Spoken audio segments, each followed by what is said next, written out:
table. You know that's what fables are made of. Oh yeah, it's a critical hit. Everybody sing, oh yeah, it's a critical hit. This is a critical hit. My main man, double tap it with it. Oh yeah, it's a critical hit. Everybody sing, oh yeah, it's a critical hit. It's critical, critical. Everybody sing, oh yeah, it's a critical hit.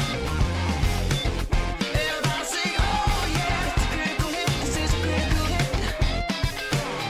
Oh yeah, it's a critical hit. Everybody sing, oh yeah, it's a critical hit. It's critical, critical. Everybody sing, oh yeah, it's a critical hit. Everybody sing, oh yeah, it's a critical hit. This is a critical hit. My main man a double tap. Oh yeah, it's a critical hit. Everybody sing, oh yeah, it's a critical hit. It's critical, critical. Yeah, it's a critical hit. What's going on, everybody? Welcome. Welcome, Gogletites, Goglings, Gogorifics, Gog Peoples, to episode 105 of Pen and Pixels. I'm your host, Arvin Elleron, and I engage in story and narrative game playing on this and other places. And I will be doing the same thing for you with my crew of wonderful D&D players as we continue Storm King's Thunder and D&D with GOG. Before we get there, a couple of reminders about things to help out the channel. If you haven't done so already, please consider following GOG. A lot of awesome streamers here and a lot of cool games for you guys to watch week after week. Please, if you haven't done so already, consider subbing to the channel as well. You get a lot of awesome emotes and things like that are involved, and you can get some, you can benefit the streamers because the streamers sort of share equally of sub money, and so that is definitely a benefit to us as well. And please check us out individually if you haven't already done so, because there's a lot of cool things that you can get from the channel, and a lot of things that you can do in terms of, like, we have individual channels and individual Patreons and subsystems which you can support if you're able to do so over there.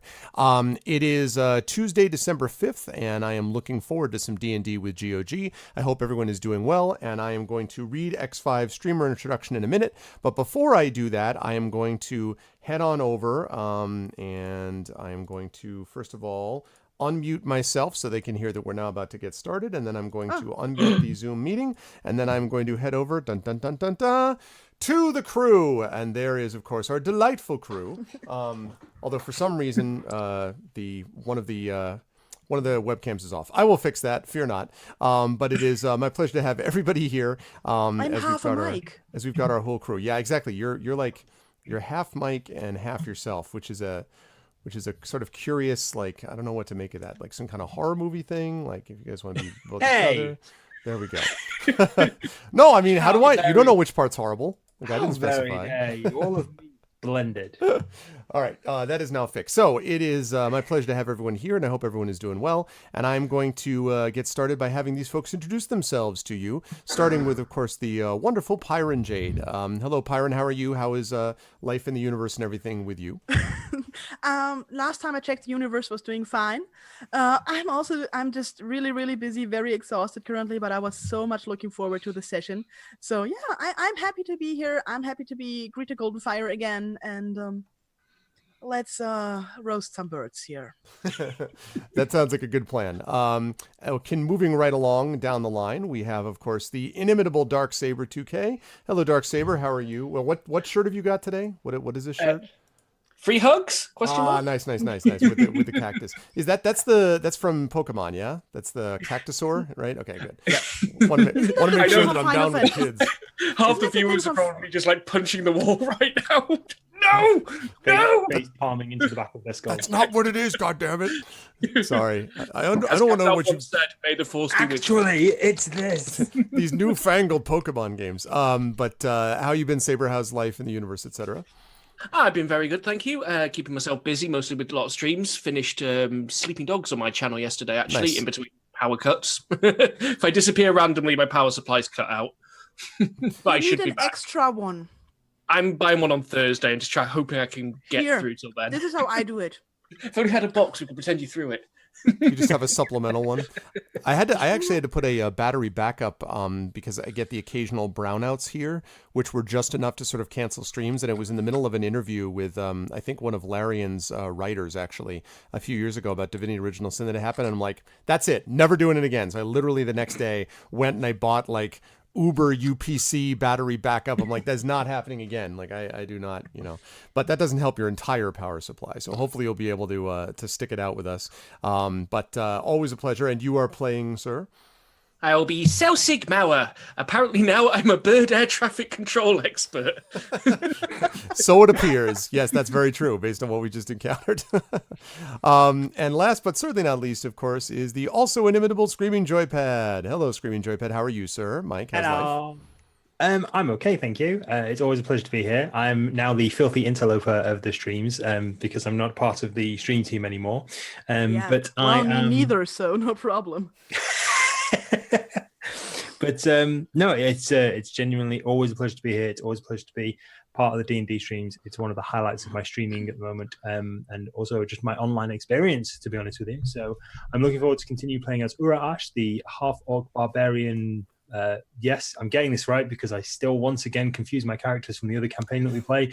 Half-orc barbarian and devout follower of Tempest, who now, funny thing, last time we played, I had some internet issues, and I went from speaking in a forest clearing with Greta Goldenfire to someone being drowning in a river, me going and rescuing them, and then winged things attacking us in the darkness. So I'm interested to know exactly what the hell happened. Yes, it was an interesting session, I would say, last week, but it is our last month. But it is a pleasure to have everybody here on board. And yes, let us sum up a little bit. For the folks who were not here last time, there is Princess Bride. There's too much. Let me sum up. So these folks have gradually begun to unwind the threads of a mystery regarding the presence of the giants. The giants who have always been, you don't want to run into a giant in a dark alley, but the giants have been relatively predictable for some time until the last 6 months to a year, where the giants have begun to act increasingly unpredictably, attacking civilized settlements, places that they would normally not do before, gathering together in large numbers, forging weapons, things like that. And as the party has begun to explore reasons for this, they've begun to discover that there seems to have been something that happened to the highest level of the leadership of the giants, the ones who lead what is called the ordning, basically the hierarchy of the way that the giants work. And so these folks have to try to figure out what exactly has happened. That is the long backdrop story. But in the meantime, these folks have got a lot of question marks on a map to basically fill, because they have a lot of quests and a lot of different missions that they've been tasked to fulfill. Most recently, they spent their time in the town of Bryn Shander, which you folks can see on your map.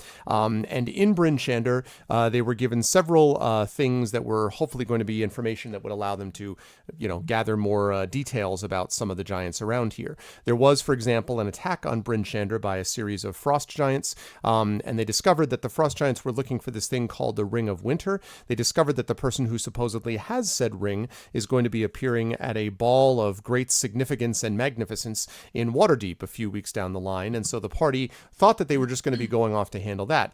But they also received some other information. They were asked by two people, specifically Celsig and Urash, were asked to go forth and find information about this character known only as the Weevil, who is this sort of thief-like character that has stolen something important to the city of Mirabar. They said that they'd be able to help them monetarily if they were able to track down this information, and that definitely is useful, so that's something they want to find out. They have also been asked by the deputy sheriff to be able to look into not just the giant attacks, but also basically dwarven environments and attack, basically dwarves that might be in trouble, and to be able to track down dwarves that might otherwise be in trouble and get information from them. And so what the party decided to do when confronted with this series of quests is they decided that they would head east towards the sound of a booming sound, basically, and the flashing of fire. It turned out that that was an encampment of frost giants who were forging weapons. After a rather intense encounter with a troll, they managed to escape that with their lives and skins intact, and headed south along the river down here towards the river Mirar, which I will ping right there, towards the river Mirar. And from that point, they have decided they're going to head east and then south again. But as they got to the southern tip of the river, they discovered a group of burly humans. They found a bunch of dead burly human bodies along with a couple of dead giants as well, as if there had been some battle. And there were also carrion, basically birds that were pecking around at these corpses. No big deal, they're just carrion birds, they thought. But when they went further south, they ended up being attacked by these large creatures, upon which were riding several other burly humans. They managed to defeat them, although there were some shaky moments, like when they were flown up in the air and then dropped from a great height into the lake down below, and things like that. But thanks to some epic and impressive battling from people like Urash, some excellent bow work from Selsig, and some well-placed columns of flame from Greta, they were able to ultimately defeat these creatures. And as we pick back up with the story, they are standing on the shore of the lake with these dead birds and burly humans there. You are not far, by the way, from the road and river that extends to the east towards Mirabar. Like, you're very near the southern tip of where the river turns to the east again, if you're looking at your map. So I'm just letting you know that that's the case. But I now hand it back over to the crew for you guys to decide what you want to do. What do you want to do? Didn't one of the burly humanoids survive? I need to check that so. again, but I thought don't that think so. I don't think so. I think the burly humans were all killed in the process. In fact, in one case, Urash killed first the bird and then the human that was on top of the bird. So yeah. Yeah, I didn't. And you kind of smote them with righteous fire, Greta. Yes. Well, I'm going to work on an assumption. I'm actually going to cast dancing lights around myself for some illumination, head over to the bodies, and I'm going to examine them to see if there's any more bird claw necklaces to match up with the one bodies we found earlier. There are indeed such necklaces that are hanging around them, yes. I am going Well. to search the I feel like person we forgot closest to me. something.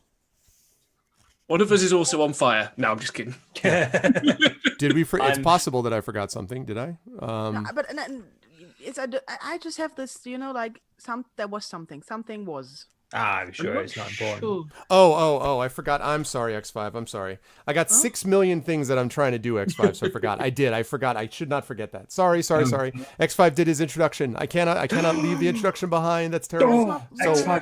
So sorry. I got to do. I forgot. Yeah, I got to forget the intro. I did remember the introduction. While I'm doing the introduction, you guys can think about what you might have forgotten. So sorry. The introduction from X5 is, I apologize, X5. I'm sorry. Define those travels as you can. And so, one storytelling is at a close, yet we continue another. Gather round, little chat children, gather round, for this adventure takes place within the Forgotten Realms and is named Storm King's Thunder, on a planet named Aber Toril, true, on a vast continent known as Faerun, also true. It has been several weeks since we last heard nor saw any of our adventurers, yet as the fog is clearing and returning to the Barrow Downs, we shall discover what their status is. Whom are our fine adventurers, you ask? Well, let me introduce you all to them. Of the three within the party, there is none other with more fire and light within her than Greta Goldenfire, dwarf woman of the cleric, follower of Foltus, sorry. May his light shine on our ways, providing precious heals in the hours of need. A bit short in height, yet always sneaking around, is Selsig Mar, halfling with a profession of the shady ways of life, provider of amoral support, financial services to the party, and often reputed as a thief, though nothing is proven nor witnessed. That's all capital letters. And, of course, masterful looter, yet a devout follower of his own ways. And then there was a supposed third, but he was summoned away, yet his name was Urash, the tallest of them all, a half-orc barbarian, devout follower of Tempest, but he is amongst us, we can hear his roar. By thus we cannot delay any further, but the people behind this fine party are whom? None other than the wonderful, kind, and caring Pyron opinionated yet a nuisance according to himself, Darksaber 2K, and the never-stopping project-working Screaming Joypad, and our storyteller Arvin Eleron. With no further ado, let's clear camp, check our gear, and hope for no more near deaths, please. And as this D&D stream might be the final one before Christmas, Merry Christmas. Absolutely. Thank you, X5. I am very sorry that I missed that the first time. Thank you. As always, wonderful introduction. Thank you. I'm sorry. Absolutely fantastic. Now, Good work. let me head back over to you guys. Sorry about that. So, you are going to... So, yes, there are these bird head necklaces, Selsig, around them. These appear to have been fighting the giants. They might just fight everyone. Why did they attack us? They said something, didn't they? I'm I just don't dripping know. wet and I'm just, like wringing out my my cape and everything. Mm-hmm. They did yell something about interlopers and intruders. Did they? Didn't they? I get that a lot. I don't pay it much attention. I'm just gonna claim that I was just in too much. There was too much commotion going on because I genuinely didn't know what happened. I can't remember. You were kind of in a berserk rage fog. Yeah. Basically. Yeah. that was basically me. Yeah. I feel it's like I've got the feeling like nobody ever wants me to sleep. We camp here. We want to sleep. Sadly, bird attack. Eventually, we will get sleep. Don't worry about it. Eventually. Yeah. At some point, sleep will occur. There's no Yeah. question about that. I feel great. What kind of sleep is entirely debatable. Right. I'm going to search the nearest human or the nearest burly human corpse near me. See what I can find. Okay. So on the burly human, you can see that they are wearing loincloths, obviously, but you can also see in some skins around them, although they seem to be mostly feathers, like skins on which raven feathers of some kind, or black feathers anyway, have been attached. And then again, you have these the raven head necklaces that I mentioned before, the bird head necklaces that are around their necks as well. But they don't seem to have any money per se. The weapons that they're using, as I completely forgot, actually the weapon they were using, I think they were using axes, I want to say. And so these sort of simple axes that they have by their sides. And yeah, that's what you're able to find on them. But no particular marks of, status or anything like that beyond that. Anything on the birds? The birds themselves, first of all, they look to be, very sizable, definitely large creatures. They actually have these creatures look essentially like massive ravens. Like if you can imagine what a raven looks like, but then make it like the size of like a giant vulture or a California condor or something like that. That's what these ravens look like. They have a wicked beak, dark eyes, which are of course shut because the bird is dead.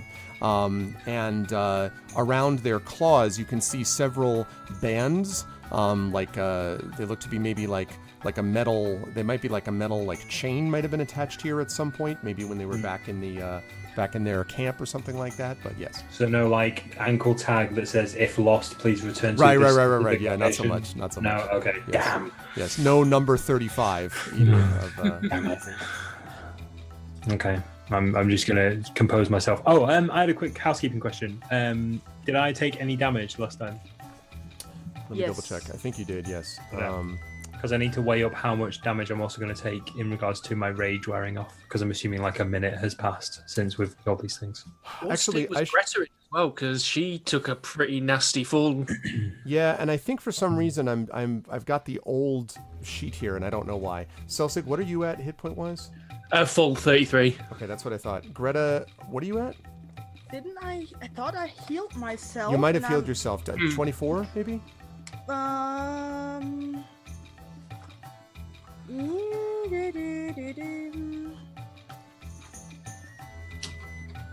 Give me a moment and I will find out. But I thought I was only like, if I was any hit point short, only like 1 or 2. Because I thought I healed myself. That's possible, because I have you at 24. I also have Urash at 33, but I'm not sure if that's accurate. 33. Well, I've got myself at 57, but that's because I assumed by the end of last session I was dropping out and you were just keeping score in your head. So, Yeah, I was so thinking, 33 out of 57. yeah, Yeah, So- 24 could be. I thought it was more, but I accept 24. 24 out of how many is your max? 33. That's what, yeah, I think that sounds right. Okay, so. Yeah. Okay, that's all arranged. Okay. Okay. So, is there anything? Can I see or hear anything else approaching at the minute? Make a perception check for me, please. Perception. First roll of the game, don't botch it, no pressure. It's okay. pretty good. You started saying that after I rolled it. It's fine. Yeah, no, I mean that's fine. That's what I'm here for. Yeah. That's totally fine. Oh, hold on a second. Why does my webcam? Like when you're It scrolling secretly hates down, you. you're scrolling down in OBS, and then like it just magically takes you over one of the drop-down menus, which for some reason it defaults that you don't have to click on it, you just go past it, so it automatically changes all of it. And I'm like, that's great. That's exactly what I didn't want to have happen. Thank you. Anyway, yeah, as you look around, you do not hear or see any creatures coming. These last ones did pretty. I mean, they were pretty quiet. And so you don't know whether there's anything you can make of that or not. But your impression is that there's nothing that seems to be coming at the moment. Okay, cool. I think I'll say to the party, I can't hear anything in the distance, so I think we're okay at the minute. But I think we should probably start moving on. Yeah, we should maybe look for a cave or something where we can't be attacked by birds. Maybe there's one here on the cliffside. Maybe, yeah. What time of day is it? It is evening. Evening. That was one of the things that made this fight a little more difficult. Yeah. Because you were fighting in the dark. So, super quick catch up for myself. Were we trying to rest? And We'd set up camp for the night. Okay. Yes. Okay. Boop. Cool. You got interrupted. Yeah, I'm totally for that. Let's try and find somewhere a bit more secluded and a bit more secure. Okay. So I pack my stuff and try to not get everything else wet. Yeah, there's a lot around you that is wet right now. Yes. Okay, so you were able now, as far as finding a place that's a little bit more secluded, you're fairly exposed here.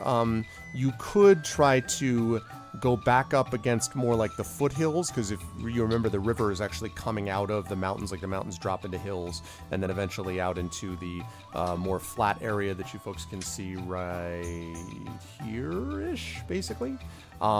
So you could go back up a little bit further to, there's actually a stand of trees also that you could maybe go within. That's possible. It's not a large stand, but it's enough that all three of you could fit in there without too much difficulty.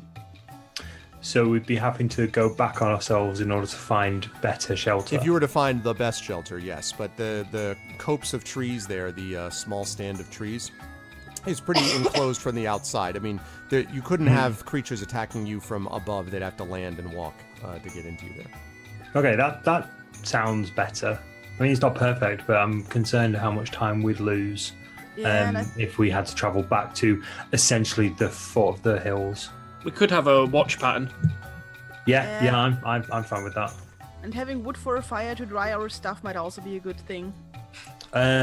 Yes, but I'd probably not light a fire if we're trying to remain secluded. But I'm wet. Well aware of that. I'd just like to point out, having a fire led to you getting wet. Yeah, but maybe they learned their lesson. I don't know. They did. But you do know fire magic, right? Can you not it's not like set yourself on fire?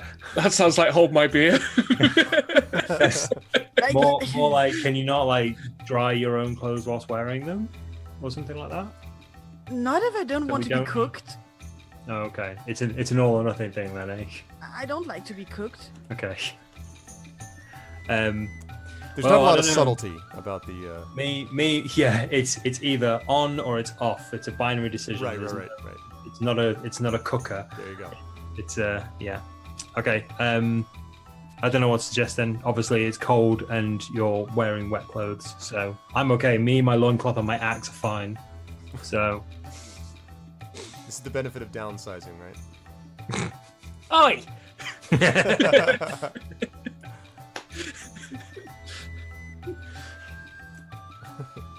Well, whatever we do, I suggest we probably try and do it as quickly as we can. Yeah. So let's walk towards So them. I guess we walk towards the enclosure of trees. Okay. All right. So you enter, as I said, it's a pretty small sort of stand of trees, but there is enough room for you to sort of get into the trees. Now, there's no clearing at the center of it.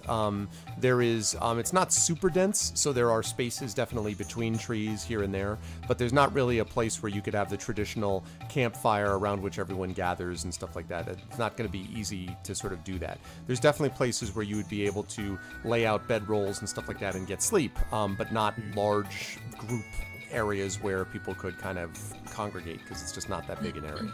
Yeah. I will Okay, grumble and put my wet cloth over some tree.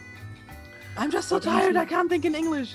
It's cool. I don't think we can. I think we can get away with a small fire. What do you like have tree? What tree? The tree arms.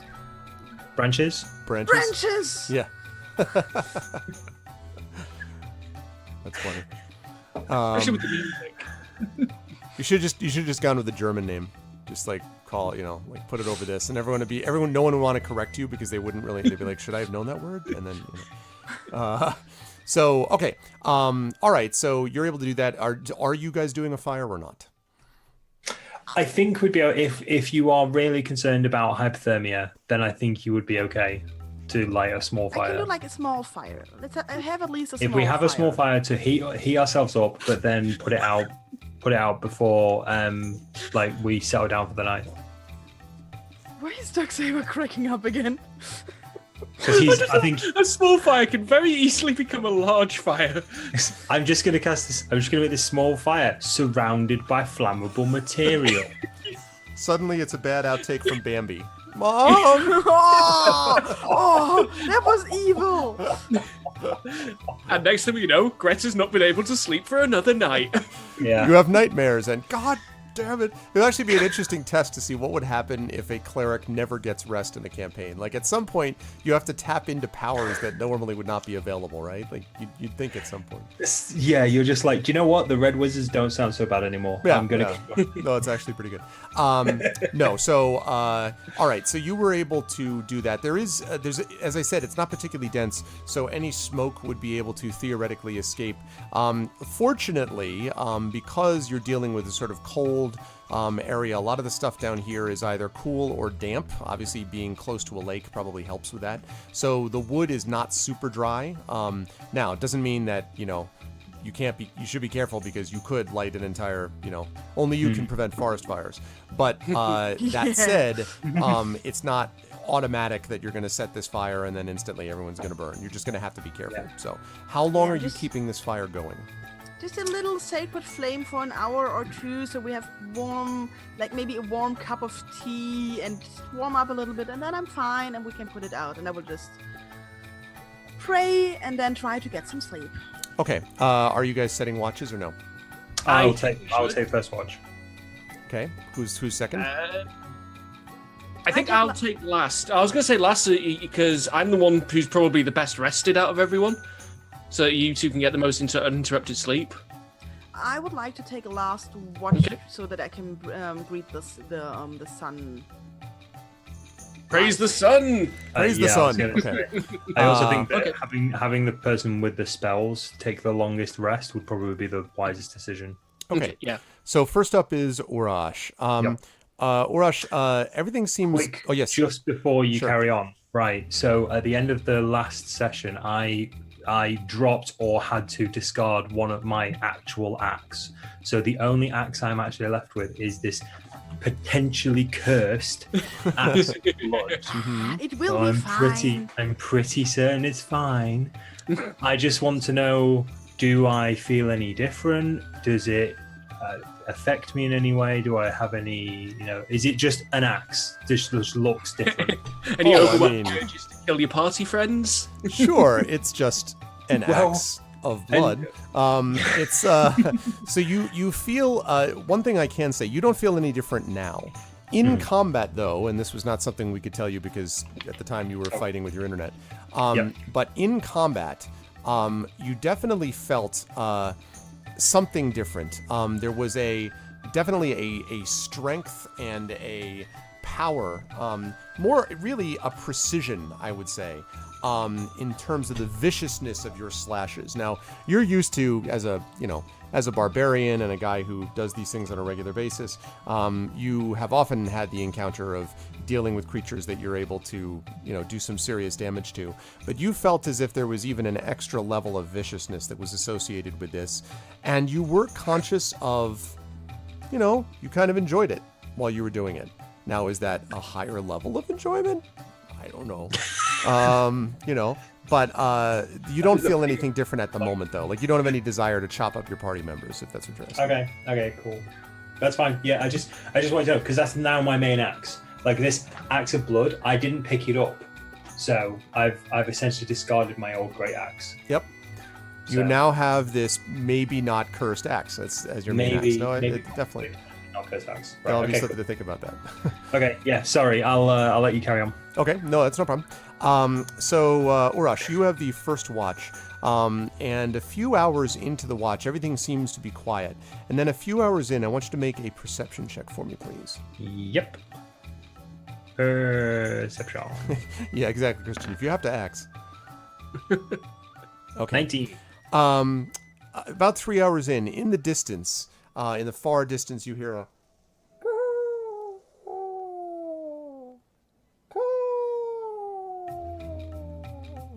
Like Does a it sound similar to the crying of those giant raven creatures? Yes, but it's very far away, and it Okay. fades pretty quickly.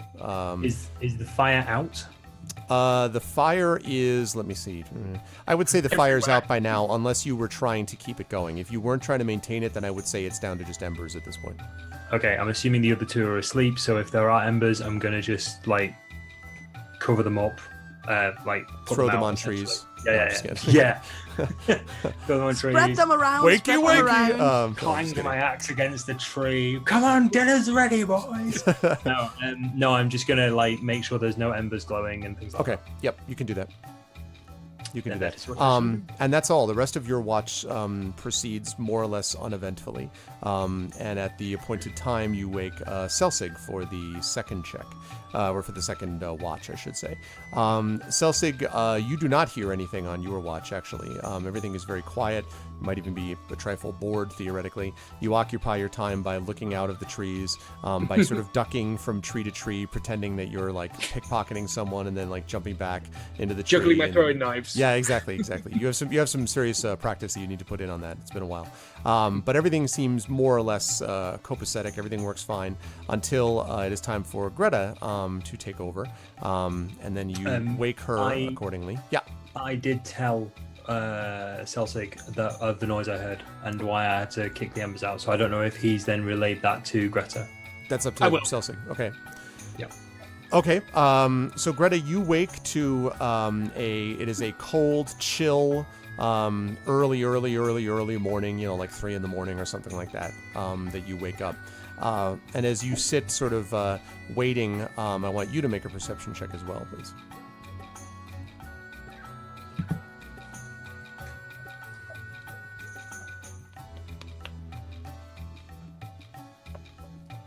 I feel like this music is Where reminding are me of you? like Chrono Trigger for somehow. It does actually. Now you mention it. Yeah. There we go. I There- rolled a thing. It was floating on that 6 for a while. Oh, Okay. So you are so as you are listening, as you were there, you of course having heard what Selsig told you related from Mirage, you also hear in the distance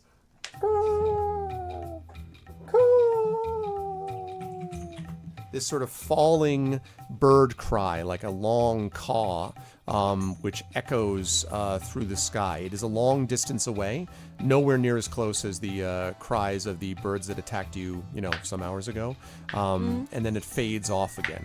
So, if you had to guess, if Urash is right about what he heard and what you've heard, you probably are not too far from where their lair might be or something like that. But no one is coming to you. Like no one seems to be looking for you. I will just go to the edge of this little forest thing and have a look at the sky just to see if I can maybe spot a bird somewhere. Other than the just gradual lightening that signals the ending of night as we begin to move into the very early stages of dawn, other than that, you don't see anything in the sky. Sky seems to be clear.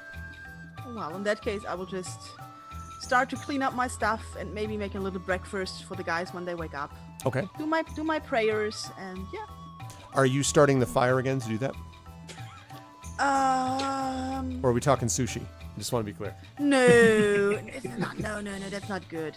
I should somehow warm that up. I mean, if I can. But the thing is, do I have any food that is like, if I have a loaf of bread, I could toast it, but I don't think they might like it if I do. very, very muscular dead birds nearby. Yeah, there's some very, tastes like chicken, right? I mean, there's some very, there's those. You also have, of course, some pieces of like jerky, like kind of like a dried meat strips, things like that. You do have some bread. You have some earthenware tubs of honey and mead that are basically travel rations, things that you're able to use for things like I don't this. think that's. But it's mostly stuff that you shouldn't cook or that doesn't improve if you cook it. So I will just lay out a cold breakfast in that case. Okay. Maybe cook some. Maybe I would just get a water bag and heat that up with magic directly for some tea or something. But I'm not gonna make a Okay. fire. All right, that sounds reasonable. So Selsig and Orash, you are woken to the sound of a kettle. When you wake up, you see that it's actually Greta whistling like. As the I'm joking, that doesn't happen.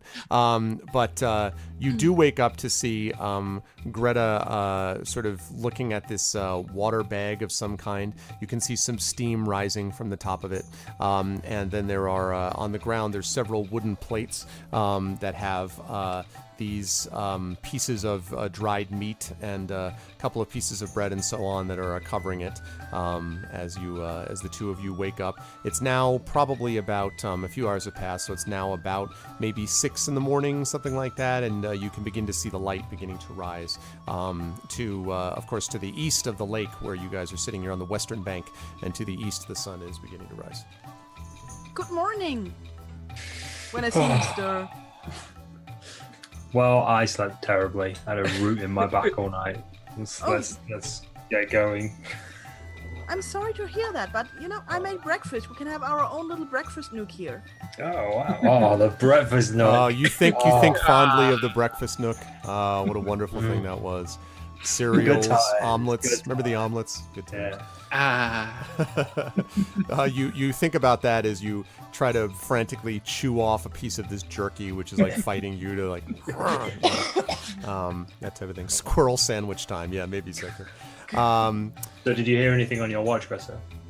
I heard birds in the distance again, and as the sky was already getting light, I had a look, but I couldn't see anything.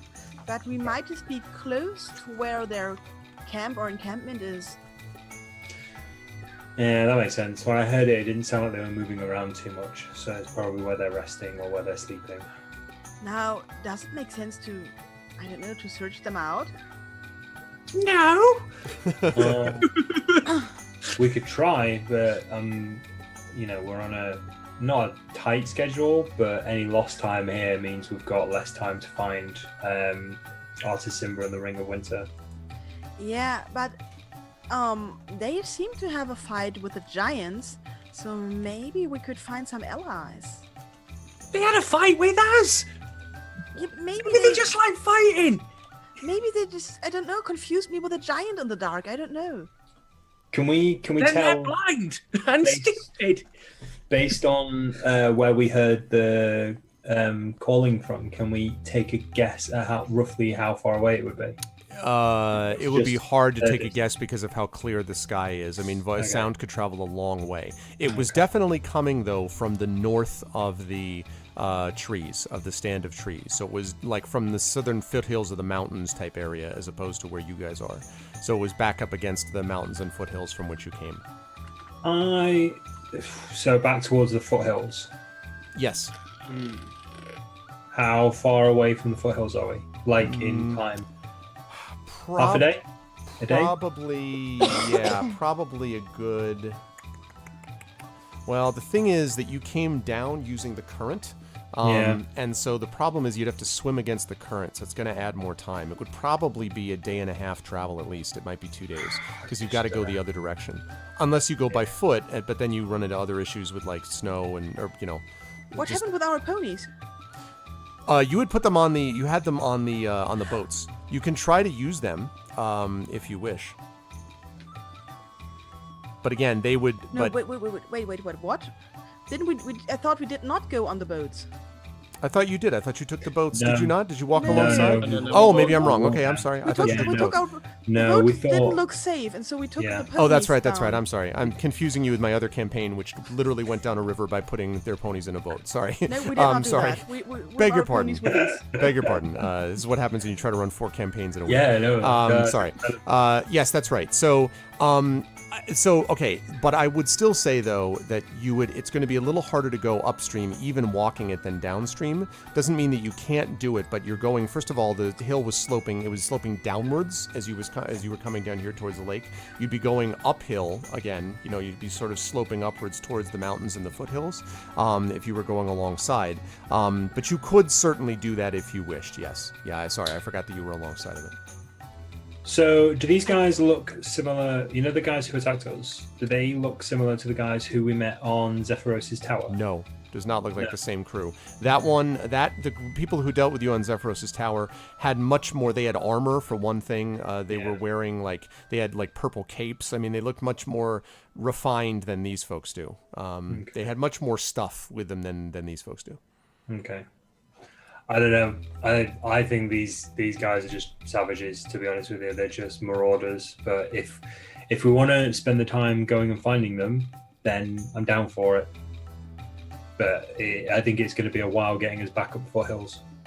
I would like to know what kind of fight they have with the giants, and I think if not we, at least the people up north can use some allies. So I think a detour of a day or two might be worth it. What do you think, Celsic? Don't know. It's a long way down again. Well, you can just sit on your horse and let it do the walking. It's not that bad. I meant when we're pulled up into the air. Yes, there is definitely that. They don't seem receptive to people. I should mention, by the way, that this is not. I'm not trying to dissuade you, but I do want to mention that Urash is right that the time frame is relatively limited. You have a few days, maybe, of lead time to get to Waterdeep, and so before this ball starts. So doing this, in all likelihood, would use most of that extra time. I'm just letting you know because you have other stuff that you wanted to do as well. But that's not intended to dissuade you. It's just something your characters will be aware of. I'm aware that we have already planned for extra activities along the road, like finding this Weevil. ferret dude. Weevil, thank you. Ferret. That's the other the feisty ferret, which I'm pretty sure is a pub in Brinchanda. But we've already kind of given ourselves time to waste on finding that person. And I just don't know if this is gonna be any good for us. Like I said, if you both want to do it, I'm down for it. I don't feel these people Probably pose gonna any end in a fight, but which I'm okay with. These things don't seem to pose any threat to anyone except anyone who walks up to them, basically. They just seem to be a nuisance. They're not destroying cities. They're not, killing scores and scores of innocent people or anything like that. It's bandits being bandits. I don't even know they're bandits, really. Bandits They generally demand stuff. They killed several giants. That's pretty impressive. They attacked several giants. We don't know. We're assuming they took a few of them down, but how many of them were there? We could be walking into a massive horde of them. Just going, wow. oh yeah, so we've just killed your mates. Do you want to team up? Well, at least, can we maybe agree then when we reach the next town, we send a message north so that they are informed? Yes. What's he going to say? Duck. Giant bird men in cave in south. Lying on ground, very effective. Yeah. Orcs with axes are very effective. We describe them. We say that they are apparently fighting the giants, and if maybe they know more about it, and then they can make a decision on their own. Yeah, I agree. We could give them an assignment for a change. Yeah, I think it's because they're looking for backup anyway, aren't they? So if they can bar some sort of peace treaty with these bird people, for want of a better word, bird persons, then that's what they can do. Well then. Okay, then Okay, cool. let's take our ponies and venture on. Okay, we'll leave the bird persons to their own business and we'll venture on. Okay, so you begin to head south again. Now, not long after you leave these lakes behind, and there's basically two of them, which you can see on your map. One that kind of goes into a little bit of a river, and then another lake beyond that. It takes you probably about 5 or 6 hours to get down to a spot where you have a decision to make. Your route that you had planned out to begin with was that you were going to head east when you got down to a certain point, go over to Mirabar, not going to go in Mirabar, but head over that direction and then head south. And south was where supposedly you'd find the Weevil and all that kind of stuff. Yep. That was one option. So the two choices you have now are, do you wish to take the road? This road here, as you reach it, is called the Blackford Road, and you are fairly familiar with it because it's a main road that leads from Mirabar to Luskin. So it's reasonably well trafficked and well traveled, although there's no one there as you reach the intersection with it. But it's a fairly good, well-maintained road. But it's also relatively exposed. You could also continue to go further south, and you could go along the banks of the River Mirar, which is considerably less well, traveled. There's no path per se, but there's not a lot of trees or anything in the way there. The only problem with that is that going that direction will lead you in and among the crags, which you guys can see right here, which is going to be more difficult to travel, especially for the ponies. So it's up to you if you want to take the road or not. I think the reason we were going down there was that the Weevil was supposed between the Crags and Longsaddle. Right. Mm-hmm. Yes. So that's where we have to go. Right, but the point is you can get east two ways, is my point. You can My go thought along the is- bank of the river and east, or along the road and east. I think the road. If we're heading along the road, we might be able to send a message ahead to Mirabar with someone while we cut across. We pay someone to go there and send them whatever messages we need back to Bryn Shander. Yeah, possibly, and then we could cut across. I mean, it depends on whether or not Save we us some time. River Mirror and then through the crags. Yeah, we could cut that corner. Yeah, let's do that. See if we'll encounter someone who is on their way to Mirabar or who is willing to go back to Mirabar to send messages for us. Yeah, maybe even find some pilgrims or somebody. Yep. And you do actually find a number of people, especially as you get closer to Mirabar. They're 10 feet tall, all carrying axes. Yes, exactly. They're all, and they all look at you and they say, "You've destroyed our children." No. Yeah. They. That's our axe. Yeah. Sorry, hold on a second. This particular family member has called me like 4 times now, so I really want to check and make sure everything is okay since they keep calling me. Hold on a second. Yeah, that's cool. We'll fill. Don't worry about it. Okay, good. I'm good. No, I'm good. I'm fine. good? This person needs to stop calling me. I will deal with you later. All right. Goddamn family members! I'm Yeah, exactly. Yes, come on. What matters here is Dungeons and Dragons. Let's eyes on the prize here. Okay. So you guys are able to find actually several groups, and in fact, you almost have your pick as you get closer.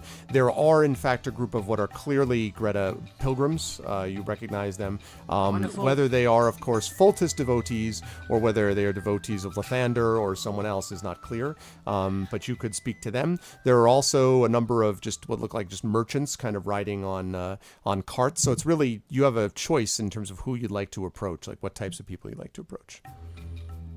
I will look at their opinions. I think the pilgrims might be a good choice. Probably cheaper too. Yeah. I don't know about that. You see what a typical tithe is? No, I'm just kidding. Okay, so the guy who teaches at a Catholic school.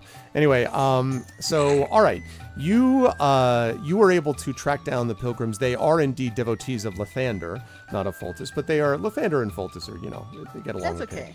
okay. And you explain the situation to them.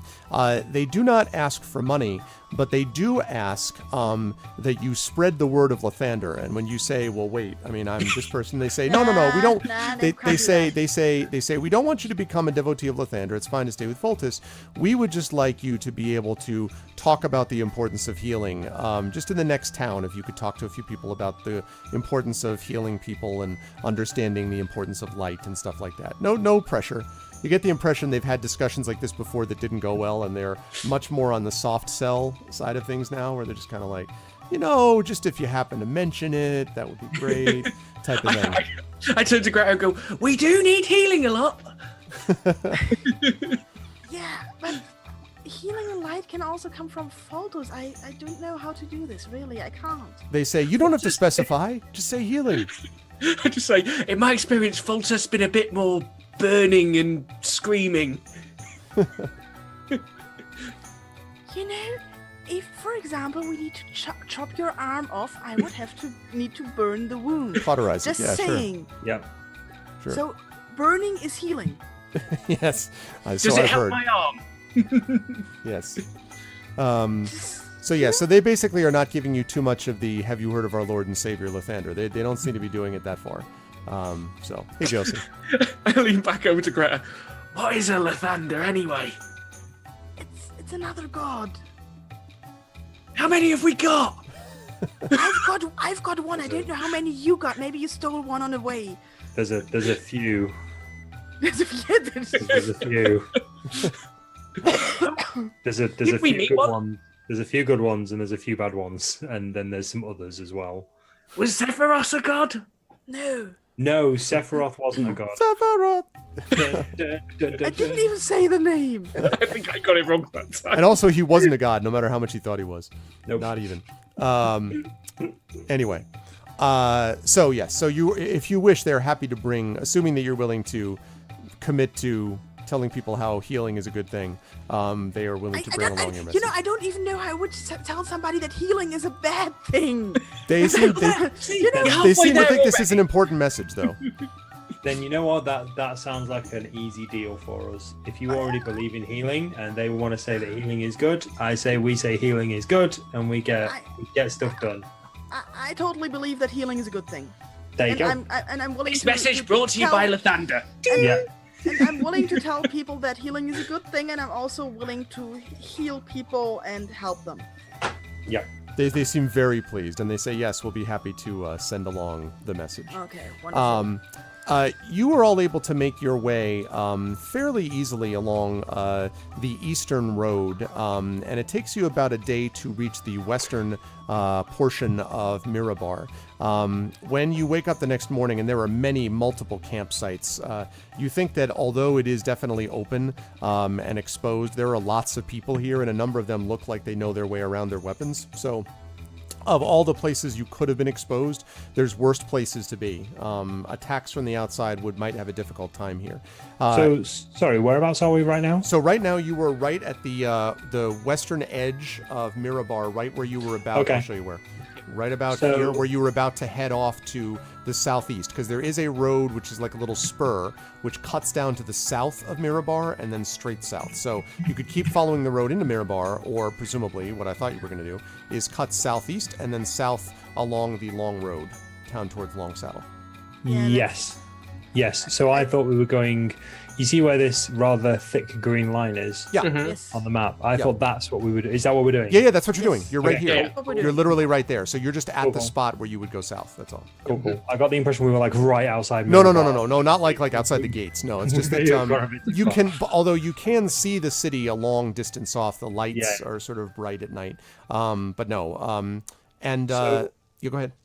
Sorry. Have we sent the pilgrims on ahead? to Yes, Mirabar? they went a couple hours ago on their way. Are towards, we? Mirabar. Are we confirming what messages we're asking them to send for us? We did want to let them know about the giant encampment Yeah.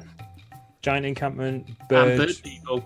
Bird. No, we person, already went back or- and told them or- to Bryn Chandra and told them about the giant encampment. Oh yeah, we did. Yes, right. Yes. That's Did not a we? problem. We just tell them about the bird people, Yeah. to give a description of their necklaces and well, everything, and that they apparently are fighting the giants down here, but they also attacked us. So they can do with that information whatever they like. Yeah. Okay. Cool. It's just so I remember what we're doing.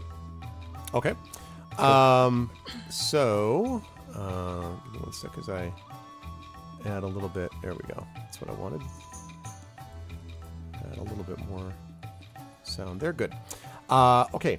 So, you then continue your way as you head off to the south, east, cut across the crags, and then south. Now, I should say that as you go across the crags, you notice as you're sort of going through it, the crags have sort of a reputation of being a place that, hold on a second, being a place that used to be more dangerous than they are now, there are a number of abandoned mines that exist within the crags that used to be much more dangerous to travelers. Now they're still dangerous if you go to the mines. Like, most of the mines have been now abandoned, and so those are full with goblins and hobgoblins and bugbears and things like that.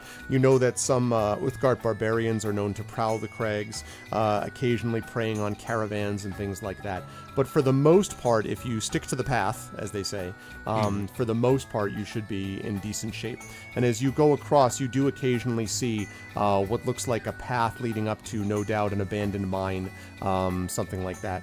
And again, in the distance, occasionally you hear the sounds of what might be kind of a hammering, not the giant hammering, but maybe sort of a distant hammering from within a mine again. Perhaps the goblins have gotten one of the mines running again, something like that. But nothing bothers you within the road itself. And as you finally turn to the south, it is about 6 in the evening when you see the following. Okay. What did they mine here? They mined gold, most prominently, but also mined raw ore. A lot of the cities, Luskin and Neverwinter and Mirabar itself, and in fact even as far south as Waterdeep, used a lot of the stone that was mined here because it was of a very high quality. And obviously gold and precious metals were valuable too, but especially raw ore. And if it weren't for the fact that the whole place was, first of all, they mined out a lot of it, and secondly, it's kind of hard to mine when you get a bunch of goblins and orcs trying to kill you every 3 seconds. But if it weren't for that, this is the kind of area that could have filled much of the Sword Coast's mining interests, if they could have ever made it easier to mine instead of having to deal with the constant monster attacks and things like that. As you were heading to the south, you can see on the west side of the road. So you're down now about. Let me see. Let me ping it for you. You are down about. Yeah. Right about here. You guys see where that is? Oh, okay. So we're right next to this wood. Right about there. This is on the road still. You can see on the western side of the road, you see there's an outer wall, what looks like a keep, that is on top of a hill. And it's kind of in the middle of nowhere, like it's just sort of off by itself on a somewhat raised piece of land. There is an outer wall with battlements, and you can see, even from this distance, on top of the battlements, some very large, what looks like they might be ballistas or crossbows, something like that, which are mounted on the top. And there are also, right around the wall of the keep, a number of narrow stone houses with heavy shutters and steep roofs, all to the west of the long road that you were going down. So this is some fortified keep of some kind. Wasn't the Weevil supposed to be in a keep? I hope it's not that one over there. My common sense is tingling. He was supposed to be in a keep, that is true. I think we should go that way. Are there any other travelers around? No, right now you are by yourselves. And how far away is the keep, roughly? It's probably a good, you see it pretty close by. It'll take you about maybe 10, 15 minutes off, maybe not even 10 minutes to walk there off the side of the road. It's very close, sort of disturbingly close. You could imagine that they could actually, if they were not positively inclined, they could rain death down upon the people who are traveling on the road if they wish. Yeah, I'd like to look around for somewhere reasonably safe and concealed, or look that appears to be reasonably safe and concealed to tie my horse up. Because I do not feel a brazen approach on horseback is the right way here. Okay. And as well, as you're walking up to the keep, you can actually see what looks like a stable. And right next to the stable is a picture, I should say a building. There is an older stone building. Looks like the bottom has, like a building was there that was apparently destroyed. So it's just like some rubble and stone walls. And rising from within those broken down stone walls is a wood framed structure. Looks to be 2 stories. And on the outside of it is a wooden sign on the front of which is a crude picture of what looks like a green humanoid. Maybe it's meant to be an orc, falling. It looks like it's falling onto its back. And underneath it, there's a little there's a little sign hanging underneath that one that says "The Falling Orc" underneath that sign. Okay. I turn to Urash and hand him the reins and just go, "You look after Jemima. I'll be right back." Okay. I'm going to sneak over and see if I can get... Hey! I'm going to sneak over and have a scout around and see what we can see. People, conversation to eavesdrop on something. Okay. So you're going up to sort of listen to the outside. Yeah. Chelsea? Sneak close, see if I can find people, hear something. Definitely inside this building, you can hear the sound of laughter, talking, and the discernible and very clear and sometimes welcome sound of tavern music coming from inside. For I sure. look at Urash. I look out into the distance what Celtic is doing. And Urash, is he sneaking up to an inn? He's doing so very effectively, also. Yes, but he's very good. Is there a keyhole I can look through? We've been out in the open a while. He needs to. He has like this fixation and this almost addiction to sneaking I around. have needs! If he does this, he'll be fine for another couple of days. Is this because he needs like the city? Yeah, I think so. Cities, pockets. Okay, well then. Okay, well let's I'm just gonna leave it I'm to it. helping! let's just, You can't hear us. I know. okay, let's just stay here then and let him have his thing, and then we can maybe have a sleep in the inn for tonight. Yeah, Okay. I'll let him do his thing. All right. As you're so to do that, what you end up doing, actually, I guess Urash has to. Greta? Are you going to go with Urash to stable No, Jemima, we're the waiting. horse? He asked us to stay behind. Yeah, I'm staying. And we where- will now stand here and Okay. wait until he's done with Because this I was thing. really hoping that what you were all going to do was go into the inn. So literally, he's like on the other side, like doing his whole like listening thing as you guys walk past him, open the door, and just walk in and then close the door behind you. In my mind, it's like I'm sneaking up and they're just standing in fully exposed in the middle of open terrain, just having a conversation. The camera switches back to like an orc and a cleric just stood in an open field, just holding some horses. Just like sitting there. Yeah, exactly right. We are very Like- compassionate people. We understand that he has his needs, He and we has will his now needs. wait for I'm gonna. him to Yeah. do his thing. And then, So Celsig, what you discover without having to make any kind of checks at all, there are definitely this music and the sounds of voices coming from within, but the history of Celsigmar's needs and weaknesses, exactly. The problem is that you can't distinguish between the voices, right? It's just like a think all Baldur's Gate, incidental environmental music, right? That's what it sounds like. So you can't distinguish anything specific. There's a lot of talking going on, though. I say, is there anything I can actually like a keyhole I could look through? There is a keyhole. Yes. Okay, All right. I attempt to look through it. Okay. I need you to make a dexterity saving throw for me, please. What? somebody's going to open the door. Yep. 13. So yes, you manage to duck out of the way as you're leaning down. All of a sudden, you see the knob sort of turning, and you jump out of the way just as the door like flies open, and some what looks like a kind of rough human stumbles out into the night, singing something. Ah, she's the one that I need. Ah, all right, and he sort of looks over. Oi. Your mind. He looks at you for a minute, and you're just sort of staring at him, like from your posterior, basically, where you fell back to avoid being hit. And he stares at you for a second, and then he says, "You mind closing that door for me?" And he like wanders off again, past Urash and Greta, who just sort of watch him go, stumbling down the pathway. Well, the door's open. I may as well look through it. There's lots of people in there. I'm now going to go properly stable the horses. Okay. Okay, I will also walk up to Celsig. I will try not to startle him. All right. He sees you and is kind of like, oh, yes. Nobody saw that, right? Okay. It's all right. Let's I think it's a tavern. You Ooh, are correct. Well done, Celtic. Wow, your perception Well done. was off the chart, mate. Perception is tremendous. All right, hold on a second. Indeed. Let's Maybe go they in. need some healing and light. Yeah, let's go in and talk about healing. All right, let's see. Let's make sure I get this right. Okay, horses. There we go. Horses. No, that's not it. That's Possibly. not it. This one. Horses possibly. Oh yeah, the stable, next and I'm one. I gonna be- knew I forgot something to do with Moobot. Yeah.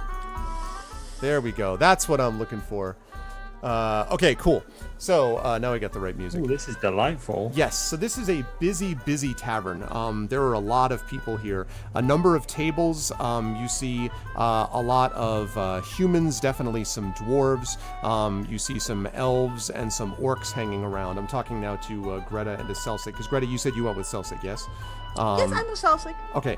Arash, I'm going to come back to you in a minute with the stables. Yeah. So the two of them are inside there, and it's very busy. And behind the bar is what is very clearly a large ogre, or maybe a half ogre. And she has a huge apron around her. And you can see that at the moment seems to be yelling, perhaps screaming at this person who's on the other side of the counter. I told you what you can do with that coin of yours. And the other one responds, I don't know what you're talking about. Yeah, you do, you cur. And they're sort of screaming at each other. And then finally she picks up a mug and takes the mug, it seems to be empty, and literally bashes it into the guy's face. And he stumbles back a couple of steps, and there's a moment where everyone looks at him, and then he bursts out into laughter, and he says, Ah, Arzastra, that's how I know I can always rely on you. And she laughs back. Apparently this is the way that they sort of hang out with each other. So she pours more some kind of alcohol into the mug, passes it across to him. This place is loud and boisterous and warm, but there's a lot going on here. So you guys can decide what you two want to do. I'll come back to Rush in a second, as I said. Okay, let's secure a table, I say. Now, none of the tables are empty. You will need to take a seat on a table with a few other people at it. You've got a couple of choices. There's one table that has some dwarves. There's a table that has an elf and a human. And there's a table which has a couple of maybe half-orcs that are chatting to each other. And there's a bunch of people that's standing at the bar. What do you say? Which one should we take? Maybe the half orcs, because if they just, if they serve the drinks at that table and all those big mugs, that might be a good deal. Do you think they're really gonna like a couple of us just sitting with them? I don't think not all half orcs are as friendly as Urash. Well, but Urash likes us. Okay, then the human and the elf over there. Okay. They do tend to look down on us, though. I don't know how that can happen. Literally look down. Okay, well, the dwarfs. Yeah? Okay, You're a let's- dwarf? Maybe they're I- relatives. That's Okay. not how it works. Oh, wow. That's racist, okay? All dwarves. That's dwarfish, okay? Not all dwarves know each other. Okay, let's go. Okay, we'll walk over and join the dwarfs. Okay. When you sit down, you notice that one of the dwarves is looking at the other one with a big smile on his bearded face. He has a big red beard. His red hair is pleated and falls behind his head. The other one has got a helmet, and his eyes are focused in concentration, or at least as close as you can get, because you can see there's a row of like 4 empty mugs sitting next to them. And he has his fingers spread, and he's got this knife that he's going Oh, like God, between the no. fingers Five fingers. as he's I had staring a at them. very, very bad incident with that one time. And as you sit Oh, down, wanna they know don't take more. any notice of you at first. Oh well, I see another opportunity to talk about healing coming up, so that's okay. Have you heard of our Lord and Master? Put the finger back on. Yeah. Okay. And as you were sort of let's- sitting there looking, No, let's greet them. Let's not like. Oh, you can do smile that. up to You them. can certainly Let's greet not- them. Yeah. How are you let's greeting not them? as- Hello. Okay. So, which one do you say it to? Oh, no. Not the one who's concentrating like Oh, that. darn it! I was really hoping. Okay. So you say it to the other person with the big smile on his face, and he says, Yes. He says- Hi. "Hello, lass. Be quiet now for a moment. There's a lot riding on this one." I wait. Okay. I whisper, what's the wager? and he says, "All of the drinks for the rest of the night. I can drink a lot, you know. He's already drunk more than me." Okay, let's wait. So he continues to do this, and then with a triumphant last flourish, he plunges the knife right next to his left pinky, having completed the cycle, apparently the appropriate number of times, and says, "Ha, Seamus! That's what I thought would happen. That's what happens when you go into a battle with a dwarf on the line. Ha ha ha, pay up!" And the other dwarf, Seamus, sort of shakes his head, says, "It's rigged. You probably got a thinner dagger than you should." And so the other one laughs and says, "You brought me good luck, lass. Let me introduce myself. My name is Fergus, and this here is my pathetic brother, Seamus, who doesn't know when not to make a bet." I take his hand and, like, with a firm grip, said, "Hello, I'm Greeter, and this is my traveling companion Celsik, and our friend Urash should also come in at a moment." Pleasure to meet you. And he says, Mighty fine with a blade there, my friend. he's like, "Oh, I appreciate that. You know, I'm feeling so good. Perhaps there's others who might want to be a part of this." And he immediately looks at you.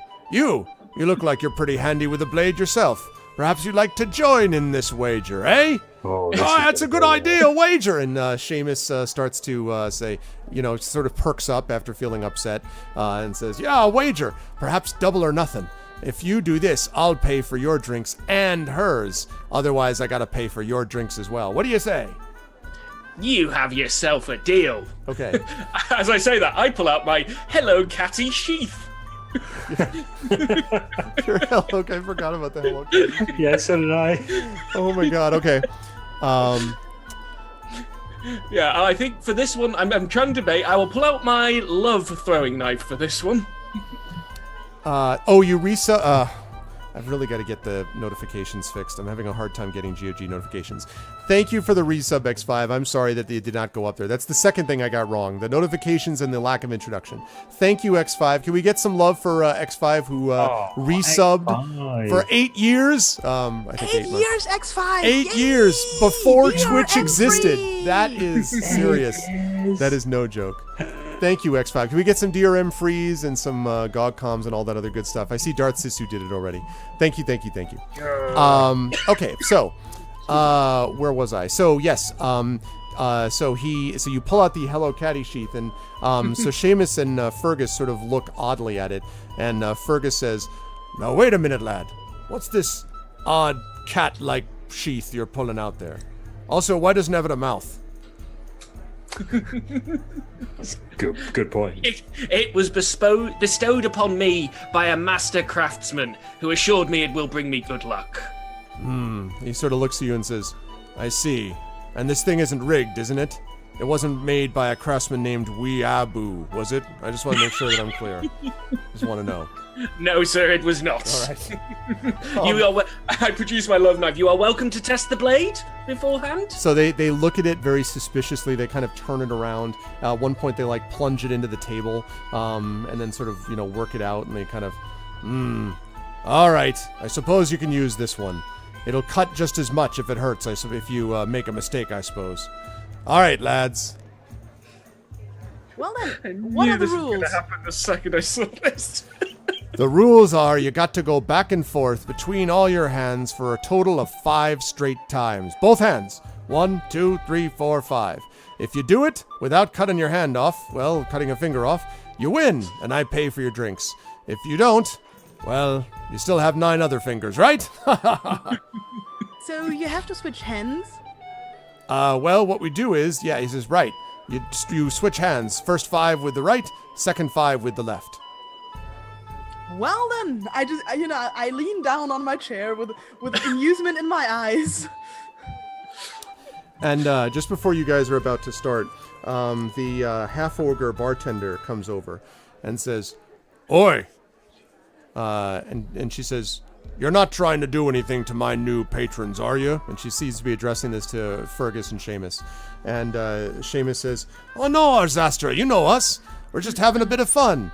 And she says, "Well, I hope you don't have a bit of fun at the expense of paying customers. Do you know what you're getting into? She says as she kind of points, and she like practically points in your chest, like Celsig, like, like, you know, type of thing.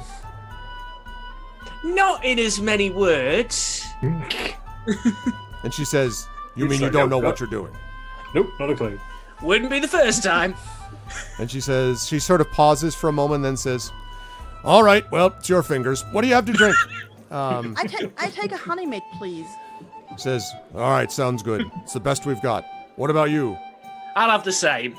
All right, you sure you don't want an extra bowl to catch your extra fingers? And she sort of flounces off, kind of knocking over, sort of knocking into a table as she goes.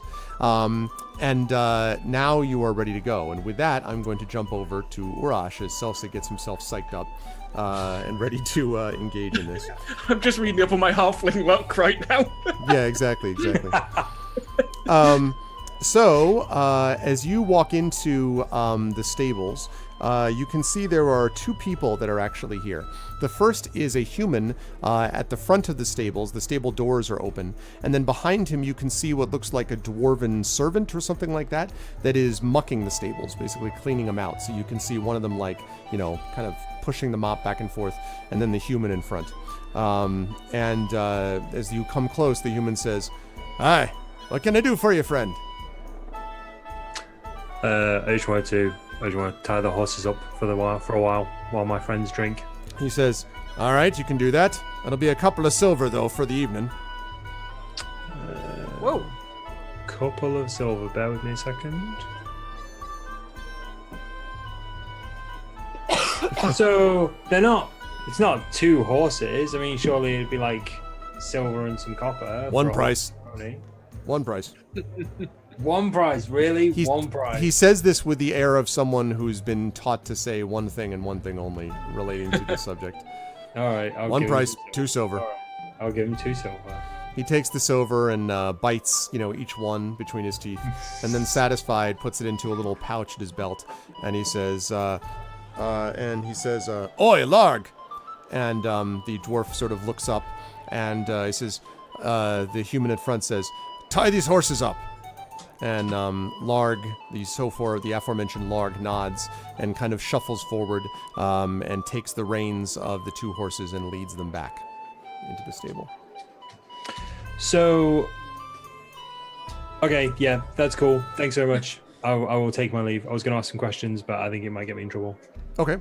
All right, when you enter the inn, you see there's a little group of people that is gathered around a table, and you have learned by this point that when there's a group of people gathered, you can take a good guess that your friends may be somewhere nearby. And sure enough, you can see a group of people, including a very large, probably a half-ogre, with a big leather apron, coming over with drinks. And you can see a few people gathered around this table, at which there are 2 dwarves, and Greta Goldenfire and Celsig Mar. And Celsig is holding his Hello Caddy dagger, and has his fingers spread, and seems to be psyching himself up for something. I'm going to keep a distance, but I'm going to keep an eye on what's going on. I'm also going to just kind of go over to the bar and order a drink. Okay. So you go over there.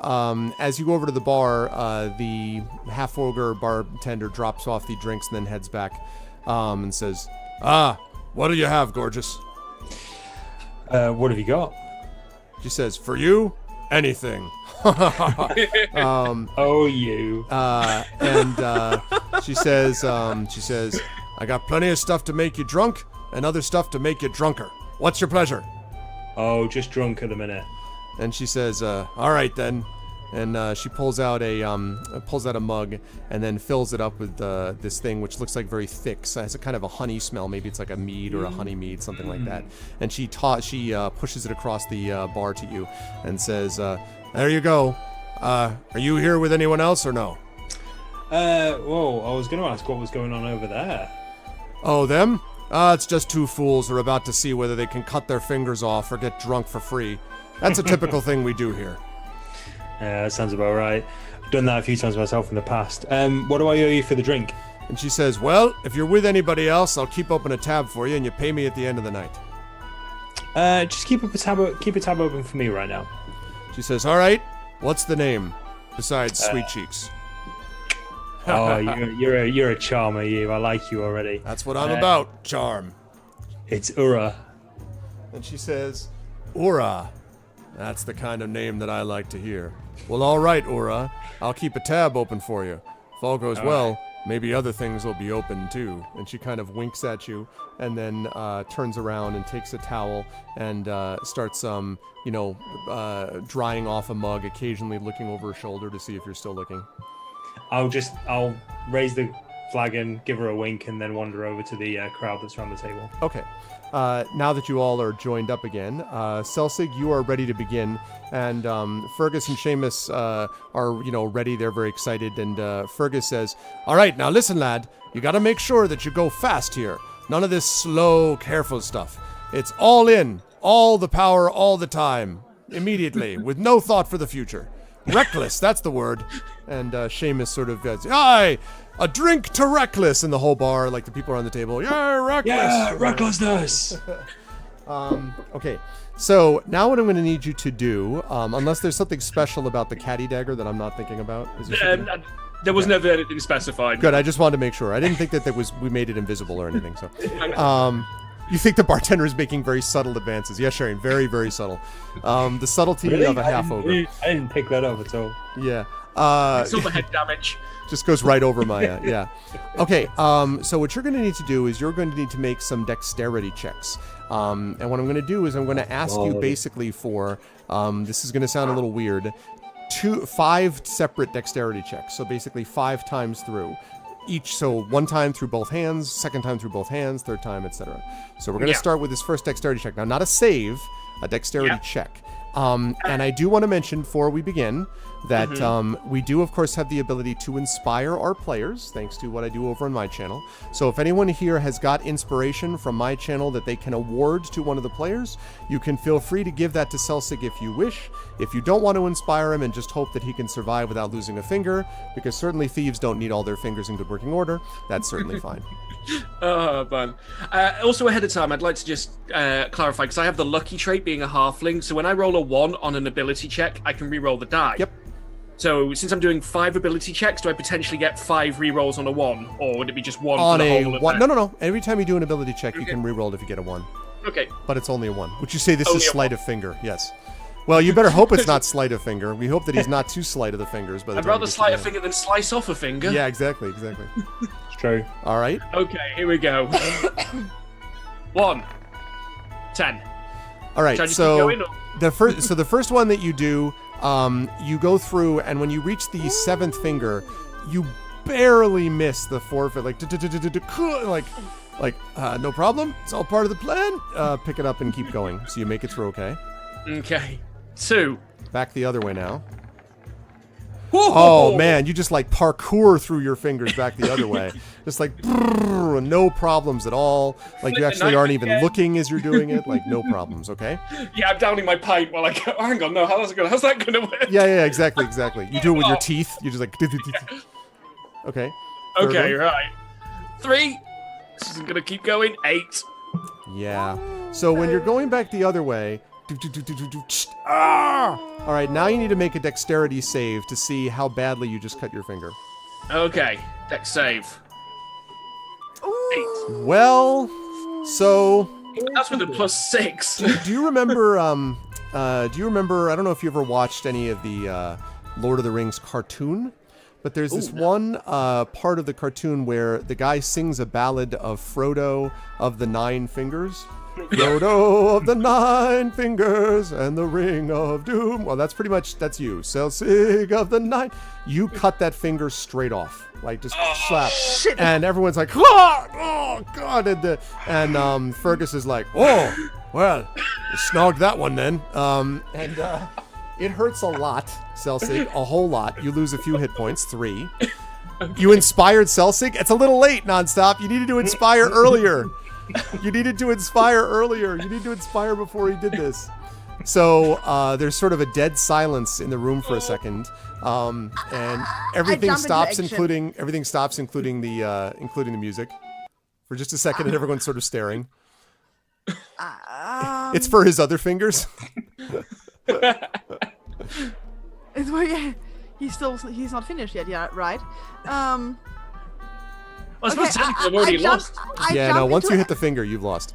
Yeah, that's it. In more ways than one.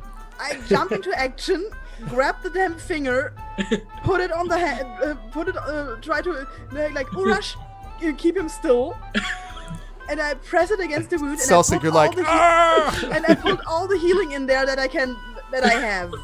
Okay.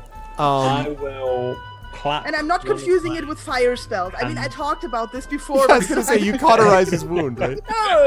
No. Set him ablaze. Yeah. Go ahead, Urash. You were saying. I was going to say, I will clap my shoulder. I'm still holding my drink at this point because this is entertaining. I'm going to clap my hand on his shoulder to essentially keep him, because I've been in situations like this, and your first instinct is to jump up, to keep him from basically jumping around, and just take a drink and sort of go, that was a good effort, friend. That was a good effort. Basically, that's right. And that's basically right. So you're like, no, finger. The good news is that you are. What are you specifically casting, Greta, on him? What is the biggest healing spell that I have? Reattach finger. Yeah, exactly. I use, Reattach severed limb. Animate finger. Wait, I need to. What necromancy do you know? Let me. I need to calculate this. Okay. Create But- prosthetic finger. Celsik now has a possessed finger. Prestidigitation, new finger. Right. Yeah, you know what I'm gonna use? Nothing complicated. I'm using my cure wounds that I have on that I use as a level 3 spell. Okay. So that, I need to see how much that is. Okay, so that is 3d8. That should be enough to put that on again. well, it's going to be enough to heal him for sure. Whether it reattaches a finger may not be within the purview of that spell. Yeah, but I've got nothing else. That may be unfortunate for you. But But I mean, I've got my healing kit. Maybe I can just sew it on and then put the healing spell in. you might be able to do that, yeah, but you come on, wouldn't be able to Celsik, reattach the be tendons and things like that. Yeah, that kind of healing spell can do, I'm sure. Yes. Well, what you're Okay. looking for, as Sharian says, access to restoration might do this. Possibly a wish. You could also figure out there could be several temples where you could actually find someone that might be able to heal part of it. Yeah. I'm still stood there. I'm just like, I've still got firm hold of Celsik to stop him from going into convulsions at this stage. I'm just like, Yeah, brother, the only thing you're getting out of this is a good story, no matter which thing, you know. Somebody put some alcohol in this halfling. I will try to sew the finger back on. Everyone is going to throw a beer on you. And that's exactly what happened. So Seamus is like, all right, and drunkenly throws alcohol on the finger. So That's like good. alcohol That's good. splashes onto the finger, burning No of problem. like agonizing pain. Yeah. Just 3 sessions later, Celsik dies of sepsis. well, no, I was just about to say no. It's nice and clean now. It's just Yeah, the but- most great pain you've ever had in your life. Yeah, beer is not good. We need something. We need something a little bit stronger here. Beer is not good enough. The worst paper Somebody has like I've ever had. schnapps or something. Okay. And I will not. I use my healing kit and try to seal sew it back on, and then I'm gonna put a lot of healing magic in that. Okay. Because usually my healing magic does like heal muscles and tendons and stuff like that. So let's hope for the Okay. best. So here's the thing. You are able to place it on there, and actually go ahead and roll the healing amount. Let me just see. So how you roll. 3d8. Where is it? There should be. I wonder. I like the pleasant music playing in the background. I may lost or may a not finger be- right now, and I lost it in the... I may or may not be There's praying heavily to Lathander. There at we this go. moment. Look at this. Look at this. You were right. Wow, look at that. That's quite a heal. Yeah. Yeah. All right. That's like half. That's like I half. believe. Half an Urash heal Yes. amount. You know. So you are back up to full hit points for sure. What Greta is able to do with the sort of sewing and everything else is you have your finger kind of sewn back on now, but Greta, whilst she is quite a gifted healer, is not really a skilled plastic surgeon. So the finger is I not put it on the totally... right way around. Well, yeah, but not quite. I mean, it's never as good as the first way. So you have this kind of Frankenstein monsters version of a finger now, which is sewed on the bottom of your hand, basically, or sewed on the top of your hand. It's top of your hand, not the bottom of your hand. That would be funny. She sewed on the hand. Sorry, top of your hand. And the finger itself kind of works, but not necessarily super great. And in fact, what I think I should do is, let's see, was that the way back? Let's see, so you did one. How many times did you, was that your second pass? Was that your pass? That was the third pass, right? Okay, so let's see, there was an... Okay, so that would have been, now this is important, Selsig. Are you right or left-handed? I'm right-handed. Okay. So, unfortunately, the finger that was cut was the right hand. And so, it right now is... yeah, I know. So right now, the finger works, and it is basically the third, like the ring finger, right, on your right hand. I'm going to try to do this without flipping off chat. The ring finger on the right hand has been cut off, and as it is reattached by Greta, it sort of works, but it doesn't necessarily have the strength that it did before. The mechanical effect of this is that you're going to have a -1 to checks on like thieves' tools or stuff like this. Like basically not attacks because you're just gripping something for that, but anything that you need fine kind of manipulation, you're going to get a -1. However, it is possible that you'd be able to get the rest of this healed at some point, just not where you are at the moment. So. Hang on, I'm just gonna jot that down. Injured ring finger, right hand. Yeah, feel free to flip off chat. Thanks, Sharon. -1 to checks. I'll just put checks. Yeah, to checks. Basically, like more or less like lock picking, trap finding, stuff that requires like clever manipulation with your hands. Not attacks. Most saves, dexterity saves, is your whole body, so that's not going to affect you. So on the bright side, luckily, like most of things like thieves' tools, I have a +9 with, so right. Yeah, it's going to make a massive difference. But still. More alcohol this way, please. And the bartender wakes her way over and says, "Ah, so they finally got someone in their trap. Fergus and Seamus did this to 2 other people last week. They just went stumbling out into the street, crying and yelling and whining. It was a good time. Though I think you ought to make some way of trying not to get yourself in trouble all the time, Fergus. Eventually someone's going to get angry at you for cutting off their hand, And Fergus says, it's fine, Arzastra. You know that this one here wanted to do it. I'm sure it'll be fine. Why, that hand looks as good as new." And so your finger, as you like close a fist, you're like, yeah, exactly. True that, Grows. True that. Amen. I walk with Lathander. Yes. And she brings over, so the bartender brings over some more mugs, and now the crowd goes back over to their own tables now that the show seems to be over. Fergus and Seamus just sort of lie back, laughing and, chatting with each other and drinking. And you 3 are free to discuss how things are going with you, as Selsig is kind of like, wow, I have a different finger than I did before. But, now that sounds like you lost now, so you now pay for the drinks? Yep. Yeah. Okay, more drinks over here. 2 more honey meads. They bring them over. Yep. Like 2 more each. Yeah. No, I mean, that's right. You bring him over. Selsig has trouble getting his hand into his pouch to pull more of the... I'm sorry. Too soon. No, it isn't. What did I ever do to you? It's for all the kills you stole off me. All right. You guys can now chat as you wish. You don't seem to have anyone paying specific attention to you at the moment. Okay, I'm going to go back up to the bar. Okay. I'm going to sit at the bar. Whether or not anybody wants to join me, that's cool, but I wanted to have a quick chat with the bartender. Okay. She turns around. "Oh, I see you're back for more, handsome. What can I do for you? Something stronger, perhaps?" And she kind of accidentally, not so much, flexes her muscles, type of thing. Well, maybe later on. You never know. I'm looking for some information, and I'm hoping that someone like yourself can help me. And she says, I'm happy to help any way that I can. If the information is about what my room is, second floor all the way to the back. I'll remember that. I'm Thank just you. watching that from a distance. That looks nice. So from my pouch, I'm going to take out a gold piece and I'm going to play with it in between my fingers. Obviously not to Showing it to Celsic as you do so. I just look. yeah, look what I could do. Look at the dexterity in this. No, I'm going to like put it on the bar. And I'm going to slide it forwards very slightly and say, so I'm looking for somebody called the Weevil. I need to talk to him. And she says, the Weevil? We don't have anyone called the Weevil here. We got plenty of others.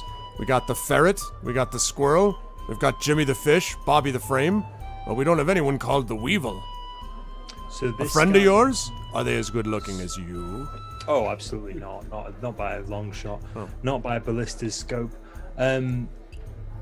I need to get in touch with someone who might know the Weevil. Now, this person might be quite difficult to get hold of, so I need someone who knows difficult to get hold of people. And I'm hoping that someone like yourself, wonderful, charming, beautiful woman such as yourself, who's always got her ears open and always listening to the chatter of her patrons, will be able to, hear things. And she says, well, anything for you, sweetheart, but I don't know of anyone called the Weevil. What does this one look like? I've got that noted down, but I don't remember it. I will recite what was told to me. Okay. Basically that you're looking for a dwarven sort of bandit. And That's it. she says, well, I mean, we've got a few dwarves around here. You've already met Fergus and Seamus, but I doubt that they're bandits. They can barely steal from themselves. And she looks over where Fergus and Seamus have now taken to tossing their daggers above them and flipping them and trying to catch them by the handle instead of by the blade. And she says, it's actually a miracle that they're not already dead. Must be something in survival, I guess. And then she says, but as for anyone else, I don't know. I mean, we've got Larg out there in the stables, but I don't know what he would have anything to do with. He's just a dwarven helper. And they're the only dwarves that you've got around here. Yeah. What about anyone who knows hard to reach people? Say, if I wanted to sell items of a certain type. And she says, I'd have to think about that. Are we talking about of the not legal variety? Well, let's say neither legal nor illegal, but not something you could probably trade in a normal merchants. Specialist items. And she says, well, I'm just a simple bartender. Before this, I was doing work, well, with my fists and with a good axe, like And you I'm there, sure you were Judy. wonderful with it. She said, yes, I was. I usually took the edge off, if you know what I mean. And she kind of chuckles as she's clearly motioning towards your axe, like so you don't miss the joke, like, Yep. like right there. Yeah, get it. She says, hey, what's up, Raginator? And hello, Grainwald. Hello, everybody. Bye, Terry. Sleep well. She says, however, I'm trying to think of who would fit this description. I don't know of a lot of people who know. And she said, wait a minute. Maybe now. Now, there's that Larg I was talking about. He came here a few weeks ago, and he signed on with me because his adventuring party had been destroyed in a storm. Now, he certainly knew his way around the inside of a shop. I was able to chat with him some. Maybe he would have some information for you. We don't get out much, you see. Ever since I started running the Falling Orc Inn, I got more business than I know what to do with. At which you hear the sound of the human sitting at the table with the elf, saying, more ale! And she says, keep your shirt on! And she says to you, Orash, don't you take that advice to height, though, sweetheart. And she goes over with a mug. She goes over with a mug over to the elf and human table. And then comes back and says, so that's the only one I can think of around here. You could try him. You could also speak to, and she points at the table she was just at, you could speak to them. They're traveling merchants of a kind, I suppose, but they deal with mostly silks and furs, not sort of forbidden items as far as I know. Then again, they don't really advertise it, do they? Maybe they're actually secretly running a business behind the scenes. There's lots of things that I like behind the scenes, you know. Oh, I'm sure there is. What was just a quick recap? What was the name of the merchant she mentioned whose caravan was destroyed in a storm? And his name was Larg. Log. And that presumably is the one that you saw in the stable, the one. Who, That's the stable boy. Yeah. Well, stable man, should I say? All right, so I'll pass the coin. I'll finish my drink. I'll give her an orc style wink, and I'll sort of say, "You never know, I might see you later, sweet cheeks. Thanks for the information." And she says, "I'll look forward to that. Don't keep me waiting." And she kind of winks back. And then she turns and begins to dry off a mug again. Okay, perhaps giving you, like looking back over the shoulder to make sure you're watching. Okay, and where are you headed now? Cool. I'm going to go back to Greta. I'm basically going to try and find somewhere not right near the bar to speak to her. Presumably I still have another drink on me, so it doesn't look like I'm stood in the middle of the tavern. Right. Saying, Greta is with Selsig. Selsig still rocking back and forth. It doesn't hurt anymore, Selsig. It's just, the shock of the reality of different world now. I see that Urash wants to have, and I'm like, I'm not sure we should leave him alone yet. No, very true. There should always be somebody with him right now. To be honest with you, just to make sure shock doesn't say. The first hour is the hardest. Yeah, Fergus, first hour of any dismemberment is the hardest hour. Fergus, I've got a question. What is this big, castle fortress thing here? This? You mean the one that we're in? I thought we're just at the outside the wall, aren't we? Yes, this is Xantharo's Keep, lass. One of the strongest keeps in this area. There was a time when it was the only thing keeping the people here, all the way from the Lurkwood up to Mirabar, safe from some of those creatures from the crags. But they were one of the ones that managed to keep that thing settled down. I still think it's dangerous there, frankly, but anyway, as long as you're near Xantharo's Keep, you'll be pretty safe. Xantharos. Okay. But also, and he sort of lowers his voice, it's run by a dwarf, and that's how you know you got something good. That is right. So are there other fortresses like this along the road? Not many. The next one that you'd get wouldn't be until Longsaddle, and that's a good distance down from here. Down. A good distance south. Down. I speak good, Down. writer. South from here. He says it's a good distance south from here. This is pretty much the only kind of law you're going to find in this area. So the other one is also a sanctuary where we could turn in. Say that again? I didn't. So the next fortress there at Longsaddle is also a sanctuary where we could turn in after a long day on the road. Oh yeah, probably. Longsaddle's not the most spectacular place I've ever seen, to be honest with you. It's all right. Doesn't have ale nearly as good as this. It's pretty quiet. There's an inn there, though, I know, called the Gilded Horseshoe. It's all right. Oh, but there is, and Seamus says, I know, the Gambling Golem. Yeah, the Gambling Golem. That's true. They have a marbles game they play there called Scatter Shields. Perhaps you ought to ask your friend if he wants to try something a little bit less deadly. He kind of blinks over at him. He's all right. Right, Celtic? I slap him on the back. Just like, it wasn't attached, and now it is. And it's Just not right. reliving that for 10 minutes in my brain over and over. It's like constantly like staring at your new finger. You need to think of something else. Doesn't Here, have another feel drink. right. I go to pick it up with my butchered hand and I'm just like, I put half an Urash of healing into your finger. It should be fine. You've been half rushed. Yeah, you had half a rush. Yeah. Now we're getting back to the conversation with the barmaid. Yeah. But are there any abandoned fortresses or fortresses we should stay away from? And he says, well, probably not, although if you plunge west and try to head into the crags, you'll find danger. Head over into Neverwinter Wood over there to the west and you're going to run into some issues as well. Of course, if you really wanted to see something worth your while, you'd want to go to the east. It's a vault beneath the Frost Hills. It's the ancestral home of the Battlehammer clan of Shield Dwarves. My family. And Seamus says, go on, now you're not the Battlehammers, your name is the Axebloods. And Fergus says, "Shut up, you know I want to be a Battlehammer." Like, not very below his line. He says, "Well, I should have been a Battlehammer. There's some confusion on my mother's side. Anyway, it's a great place for dwarves to be.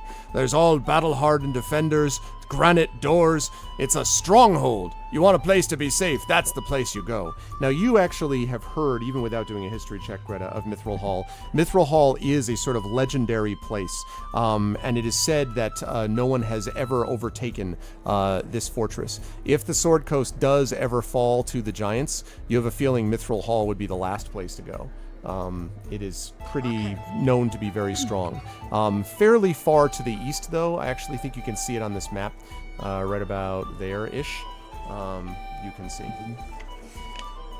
Isn't that where the Shield Dwarves came from when they tried to topple Zephyros' tower? Yep. They were That is ordered correct. from Mithril Hall. They were from Mithril Hall. Can I well. can I get Greta's attention for a second? You can try. If I can, then I want to motion that I need to speak to you privately. See you, Dark One. I have a look at Celsic. How's Celsic doing? I don't know, Selsik, how are you doing? I'm just like, I've got to stop screaming at least. Yeah. I'm just like, That's an improvement. Oh, Okay, fun with maybe severed fingers. Maybe. Does he still have enough alcohol? Do we need to refill? Well, he's paying, so Yeah, I'm say totally aware go. of that. I I'm say go. totally aware of that. But I'm just, I'll have a look at Celsic, whatever he has, a mug or something. Does he still have enough alcohol? Do you have enough alcohol, Celsic? what? Celsic, alcohol? More? yeah, we'll Have just. a finger of which. Ah! We need to do something about this. I got. I can't handle. Ah! And Okay, maybe some strong alcohol. Can you ask your girlfriend over there, Rush, what the strongest alcohol is? all right. So I'll wander back over to the bar. Cheekily greet the my new favorite bartender. Oh, hello. Hiya. How you doing? And yeah, so Better now, sweetheart. So the guy who got his finger cut off, he could do with something strong to help him maybe forget he had his finger cut off. Oh, Anyway. yes, I understand. I've got some stuff that'll make it so he doesn't wake up for a couple days. If you want something like that, that would Maybe work. maybe not that strong. Maybe dial it back a little bit. He just wants to, something for the shock. You know how it is. All right, well... And she sort of thinks about it. She's like, we don't have a lot of choices here. And then she kind of does some mental calculation. And she pulls up a mug and she puts what looks like maybe half honey mead and then some other kind of dark liquid into it. So it's kind of mixing. She's basically, mixing Sprite and Coke to go out of character for a minute, is what it seems like. And then she says, all right, that ought to be somewhere in the middle, I think. All right, cool. Thank you. Yeah, he's paying still. Ah, I assumed as much. She makes a little mark. You can see that the sheet on which she's making little tabs is now very long, like there's marks all over the paper. And she's like, all right then. All right. Okay. Don't be gone long. I won't be. I will saunter back over to Celsig, just put it in front of him. Drink this slowly, mind. You'll feel better afterwards. Seamus, first, you can have a quick look at our guy here, so that he doesn't cut off any more of himself. Sure, lass, you can trust me. Tosses the dagger in the air, catches it with his handle.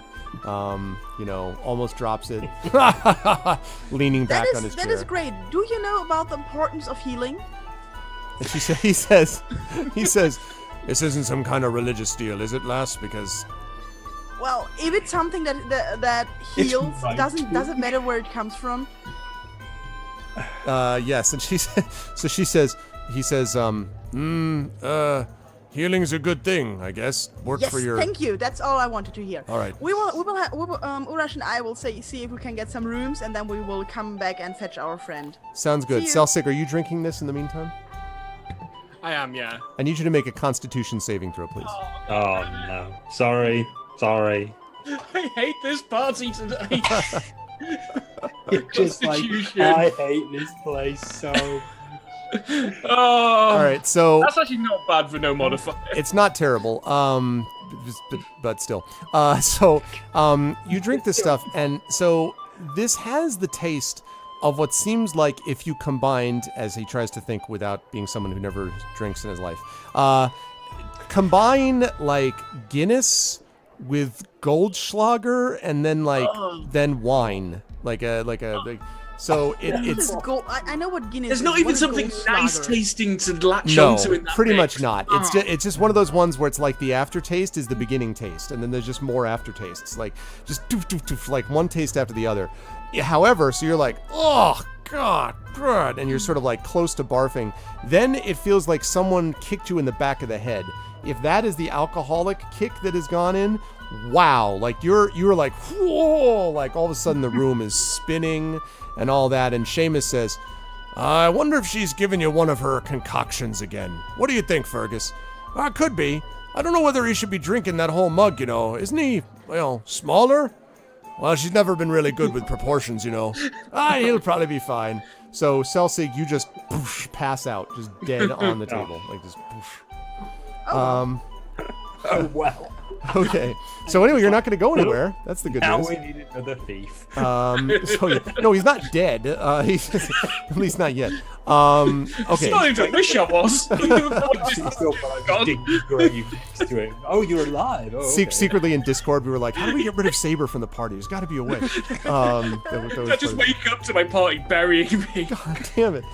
Okay, so you guys are going over to get some rooms. Now, she does happen to have an extra room, which she says that she'll be happy to give to you for 2 silver a night. And she says that'll be good for your party because good for your friend over there because of how much he owes. You see a very large number and then gold pieces next to it. You don't really get a close sort of look, but there's a lot of money involved here. So, anyway, but she says, yes, you can certainly have a room. And she says, if you want, you can have your friends live there, and you're welcome to stay in my room, Aura. Well, you never know.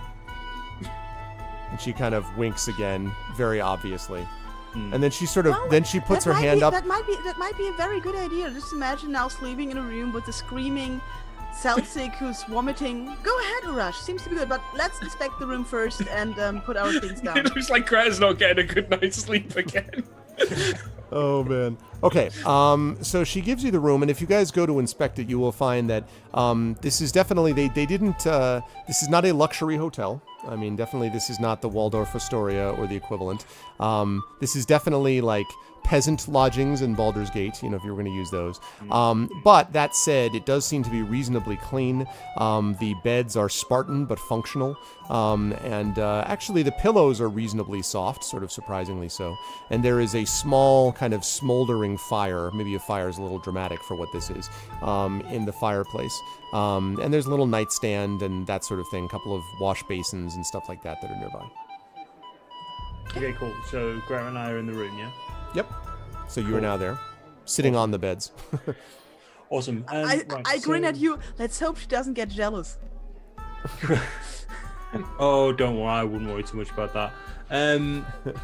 So I was talking to the pretty much. I was talking to the bartender in extensive detail about several things, but one of which was any important dwarves in the area, and also anyone who might be connected to shady types, essentially. So the people of interest that I found are the guys that we're talking to. So the 2 people who are playing, Five Finger Fillet, and also Larg. Now, Larg, I think, is the helper at the stables. So I'm going to go speak to Larg. If you want to keep an eye on Celsig for now and try and get any information out of those 2 dwarves. I have a feeling that one of these people are connected to the Weevil. Okay, well, so that Lark guy, he lost his caravan? Yes, so Larg lost his caravan in a storm. That's pretty much all I know. But I think that might be... Did we hear a story about this? I don't have any of my notes because I reset my computer a little while ago. But did we hear a story about this happening when we were in Bridge? About a storm? No, I mean there's storms all the time. I mean there's definitely storms. No, and a merchant talking about him losing his caravan in a storm. No, there was a boat. A boat went down. Correct. There was a boat that went down, but not a storm that got rid of a land caravan that you were aware of. Okay. Well, I asked Seamus and Fergus about fortresses near here, and maybe one that aren't safe, because we were told that the Weevil is in a fortress kind of thing. But they didn't seem to know any, or they didn't tell. I heard one of them mention that this place is run by a dwarf, though. Yes. So Lots of places around here are run by dwarves. I know, but what I'm saying is the Weevil is a dwarf. Yes. So it could Like I be say. it could be the Weevil runs this place just secretly or under a different identity. I didn't get the impression that the Weevil is like a really important person, but more somebody who takes advantage. I mean, I didn't hear anything about him having kind of, what is it called, posse or something like that. Like ownership of land or anything like that, or Like not having. He setting doesn't up have. shops, so to It speak. didn't sound like he has a gang or anything. It doesn't. sound But like we it- didn't. It sounds don't like he's a know if- loner. Yeah, but we don't know if they've set up shop out of opportunity. Like if they've set up a fortress out of opportunity, that might have happened. Anyway, I think if we find out, I'll find out as much as I can about Larg in the stables. If you can find out from the other two downstairs, whatever you can, and also if we can ask questions about the whoever the dwarf is who runs this place.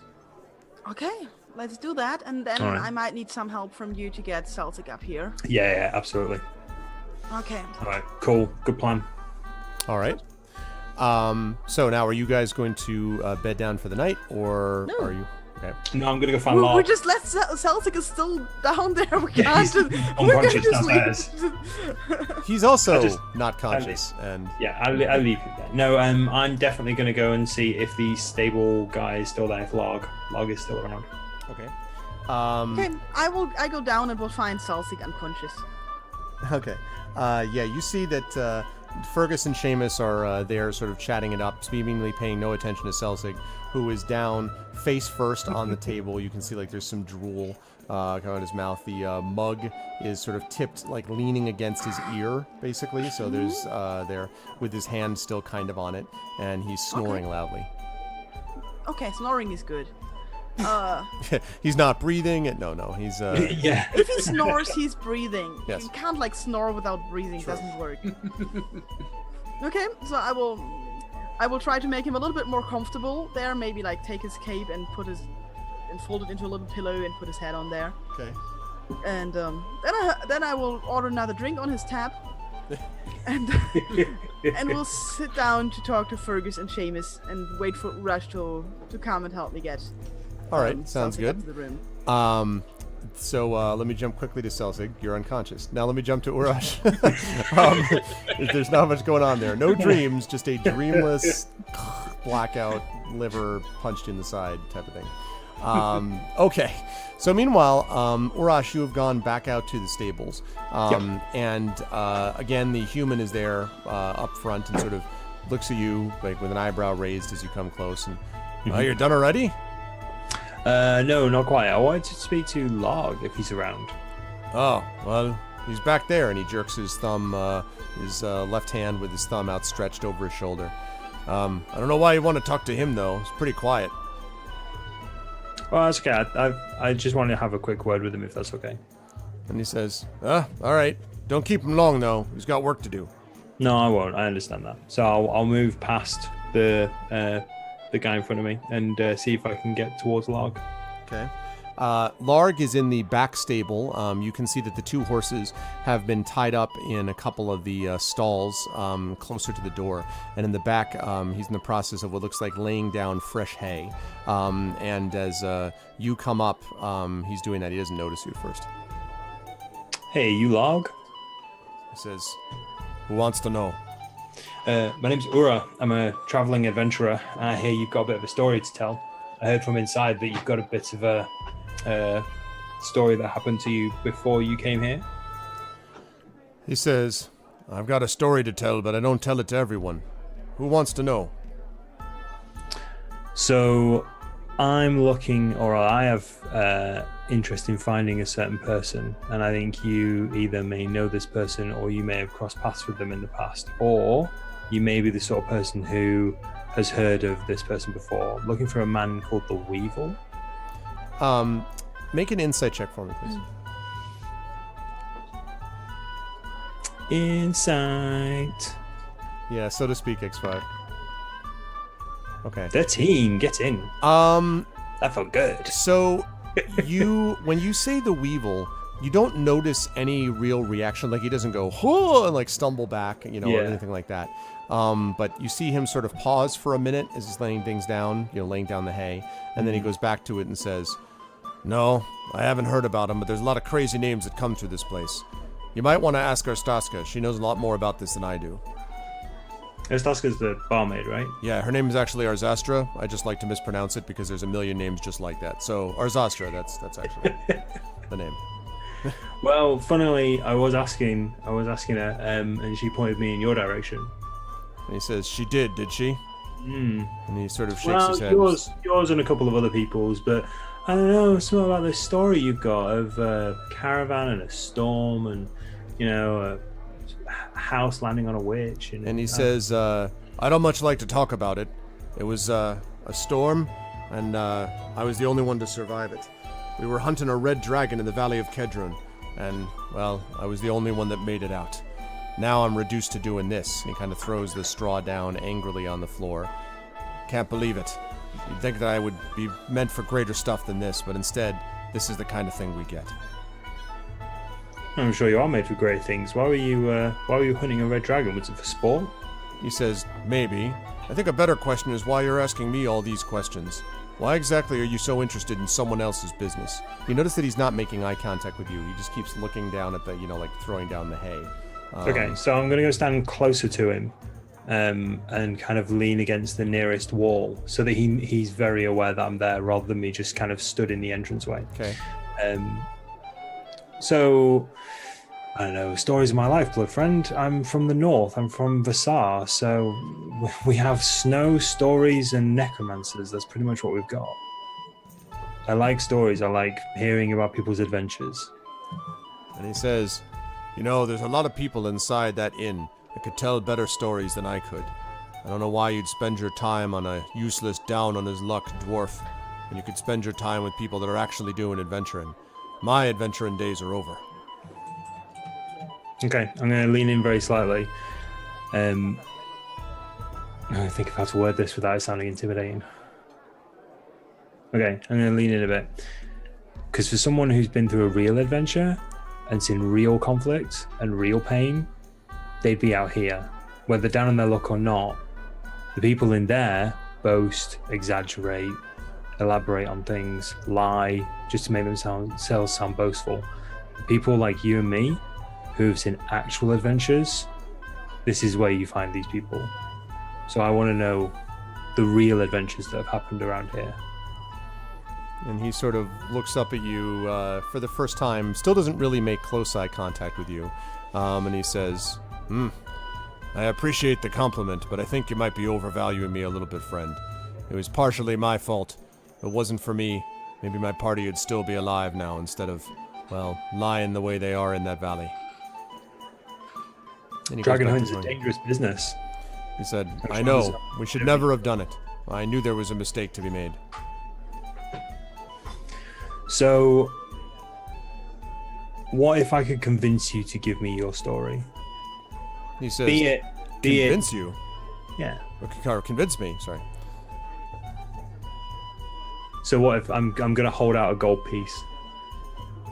If I can't persuade you through the honor of sharing your story with a fellow adventurer, down on your luck as you are, if you are down on your luck, maybe this will help you. And he sort of looks at it, looks at the gold, and looks back up at you, and he says, "I appreciate the thought, friend, but the truth is, I'm no good for anything but mucking stables at this point. The truth is, I'd rather just keep it to myself. Why don't you save the gold for someone who's worth the money you'd be spending on him?" And without a word, he pushes past you with a nod, and then leaves the stable and seems to be heading into the inn. Okay, I'll follow him. Okay. As he opens the door, Greta, you see, although Selsig, you do not, because you are still in blissful unconsciousness, you see a dwarf entering, followed shortly thereafter, kind of a squat, shuffling dwarf, followed shortly thereafter by Urash.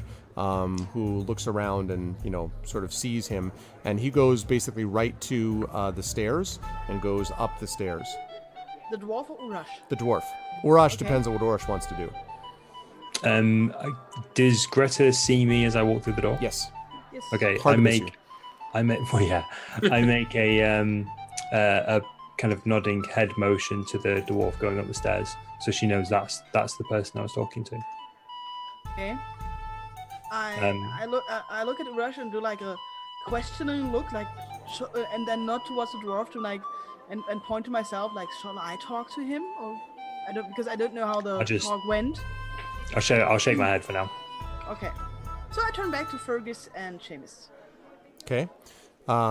And Fergus and Seamus are still sort of chattering about all sorts of things. They talk about the incredible ale in Silvery Moon, the incredible time that they managed to get the best kind of beer in Red Larch. I mean, they seem to talk quite a bit about other places they've drunk. Lot of drinking stories, basically. And Greta, you're staying with them at the table then, as I understand it. Yeah, also, Salsic is still here. I'm not gonna leave him now. Yep. He's still, it's like snoring away. Okay, so Urash, if you are following up the stairs, are you? No, I'm gonna go back to the bar. Okay. And I'm gonna Welcome exchange again, gorgeous. You need to stop going away. We need to stop meeting like this. lustful pleasantries with my new best friend, and then I'm gonna ask. So, what was Log's story again? And she says, "Oh, him?" And she jerks her head at the now disappeared form of the dwarf. Oh, he came to me a few weeks ago. Told me that his whole adventuring party had been caught in an avalanche. Hunting a blue dragon, I think he said, in the valley of Kedron. He was the only one who survived it. Real sad story. Seems to blame himself for it. So I figured, you gotta feel bad for those who have things that don't go right. So I gave him a job around here.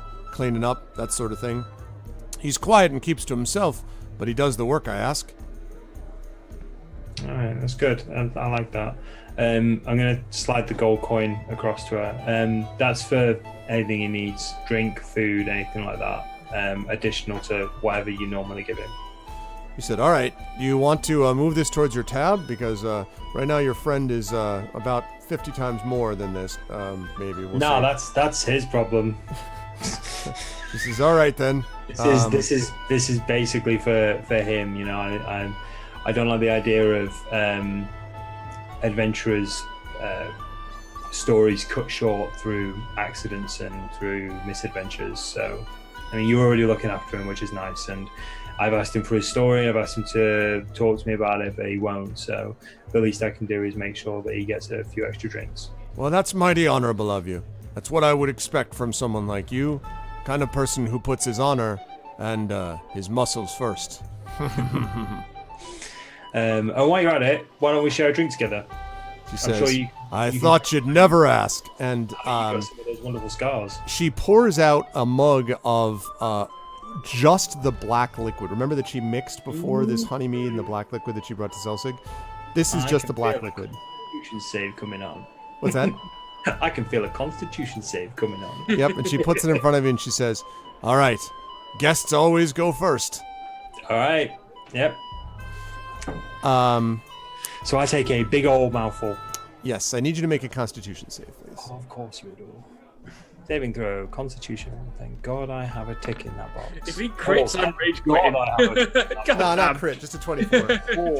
That's You're like, the what is this, limit. water? She's like, good God. Like, you're like, wow, this is a good kick. This is good stuff. Like, you kind of wish that Celsig had a chance to taste some of this. That would have been good stuff. I mean, like, poor guy. This is like mid-shelf booze. I like it. Yeah. No, this is good stuff. This is much better than red, white, and blue beer, or whatever the case may be. Foster's is much better than anything. Yeah. Fuck it, anything's better than Foster's. Jesus Christ. Okay, so I don't feel like I'm going to get much more information out of this conversation, if that makes sense. So what I'm going to do is I'm going to just basically carry on drinking with the barmaid and exchanging essentially war stories. Okay. Sounds good. And how long are you doing this for a given period of time, like until the evening? Like what do you? Yeah. So what time is it now? So it's about evening time, probably about 7 o'clock, maybe. 7 o'clock, at least for the next 30 minutes, Okay. because that gives Celsig a good solid nap. Okay. He's going to be more susceptible to being woken up. So then hopefully the after effects of him being kicked in the liver by that drink will have worn off at least enough for us to get him upstairs. So And a if half not, hour you go- passes. He is still snoring, but you could, if you wish, try to wake him up if you like. I will saunter over to Greta and Celsig, having now probably had far too much of that. Yeah. like, It's, than I probably should have. It's good stuff. It's a good time. It's a good time. You believe you can fly. You believe you can touch the sky. Me and my very warm glow now. Yes. How Greta's doing. Yes, you really love everyone right now. Like everybody. Just a lot of love. A lot of love for everyone. Greta, you are my favorite cleric of Foltest. Have I ever told you this? Like, Oh, you haven't. oh, you are the best Foltest cleric, Foltesterian I've ever met. The Spiritus that you follow. Oh man, Oh, thank you. I love you guys. And Celsig, and I like slap him on the back, and he's like, Yeah, you got. you're so not awake, and it's just beautiful right now. So Celsig, at this point, you kind of are like, like your mouth is dry, and you're just kind of like, your eyes open, and you feel like a pounding in the back of your head, and then a pounding in your back. Someone keeps hitting your back and talking. Ow! Quit it! I had the craziest dream. There was these dwarves, and there was something about a dagger, and then I slipped, and I looked down at my hand, and I'm just like, oh no. Urash. friend, I think it's time to get the little one to bed. Yeah. Maybe we can put the little one to bed. Yes, do that. I will talk to This James was the the Furry baby Summon. and- I'll be up momentarily. All right. You stay wonderful, Foltest lady, and I will see you later. I'm just gonna pick up Celsig, put him on my shoulder, and just stagger towards the stairs. All right, that's good. Every Celsig, as he picks you up, everything hurts. You know the REM song, like everybody hurts. Like this is all of your body hurts. All your body hurts. Everything Physically hurts. and mentally. It's just like your hand, your head, your body, everything aches. Like you feel like me last night with this cold, except combined with a nice wave of nausea. So you just are like, ugh, everything hurts. And of course, it doesn't help that you're on top of Urash, who's kind of weaving a more or less straight-ish path towards the stairs. Finally gets there, sort of stumbles up. The bunch of tables. Why would you? Oof! Oh. Like falling over. More or Stop. less, not quite that Stop. bad, but Stop moving your chair. Make pretty a close. dexterity save. Yeah, exactly. You're sort of holding on to his hands. How do I tell smooth jazz apart from regular jazz? Is there a joke in this, Dragon? Are you asking for real? As you're climbing up the stairs, you get up to the top and then you hear "Poosh, ow!" and you realize that the top of the hall is not really all that high, so you just bang Celsig's head into it. Sorry. I'll squat a bit as I'm walking up the stairs. I quit! It's just like my life of adventuring is over. I'll never do this again next day. All right, let's go. Time to rally. Next day, I sneak up on a mountain. Yeah, exactly. All right, so you stumble into your room. Dragon, the way you tell smooth jazz apart from regular jazz, smooth jazz has a tendency to be, first of all, more legato in tone. It tends to be quieter. There's a lot of sort of use of usually like tenor saxophone, stuff like that. I guess I would say it's sort of more. It would feel, I hate to say this because it's going to make people who actually do it mad. It would feel more like background music. It's calmer. A lot of regular jazz can be a lot more challenging in terms of like the solos, a lot of off times, off rhythms. Smooth jazz is not so much that way. I'm not going to say Kenny G because what he does is not music, but it would remind you a little bit of that sort of thing. So, sorry. These are the questions that you ask, that you answer in GOG chat. D&D, or what's the difference between smooth jazz? Anyway, So yes, so you stumble into the room. You manage to kind of pitch Selsig more or less down on the bed, sort of like halfway down between the bed and the floor, like sort of stagger onto it. Selsig, you can, if you wish, try to pull yourself up on the bed, or just sort of lay with your arms like outstretched on top of the bed with your. I'm just gonna lie where I was thrown. I've just pretty much given up on life right now. Yeah. And then Urash, are you lying down to sleep? Can I go and check the hallway for a second? Sure, absolutely you can. It's natural paranoia. I just want to see if there's anybody in the hallway. No, but there does seem to be kind of two of a lot of things. There's like two of the door, two of the. You're kind of like, oh. The you don't really know why the corridor was made to move. Like you feel like that's not really an appropriate way to build an inn. That's kind of the issue that we get there. Okay, cool. I'm gonna go in. How many beds are in this room? Three. Three. Okay, yeah, cool. I'm just gonna pass out on a bed. Okay. All right, Greta. Meanwhile, downstairs, what are you doing?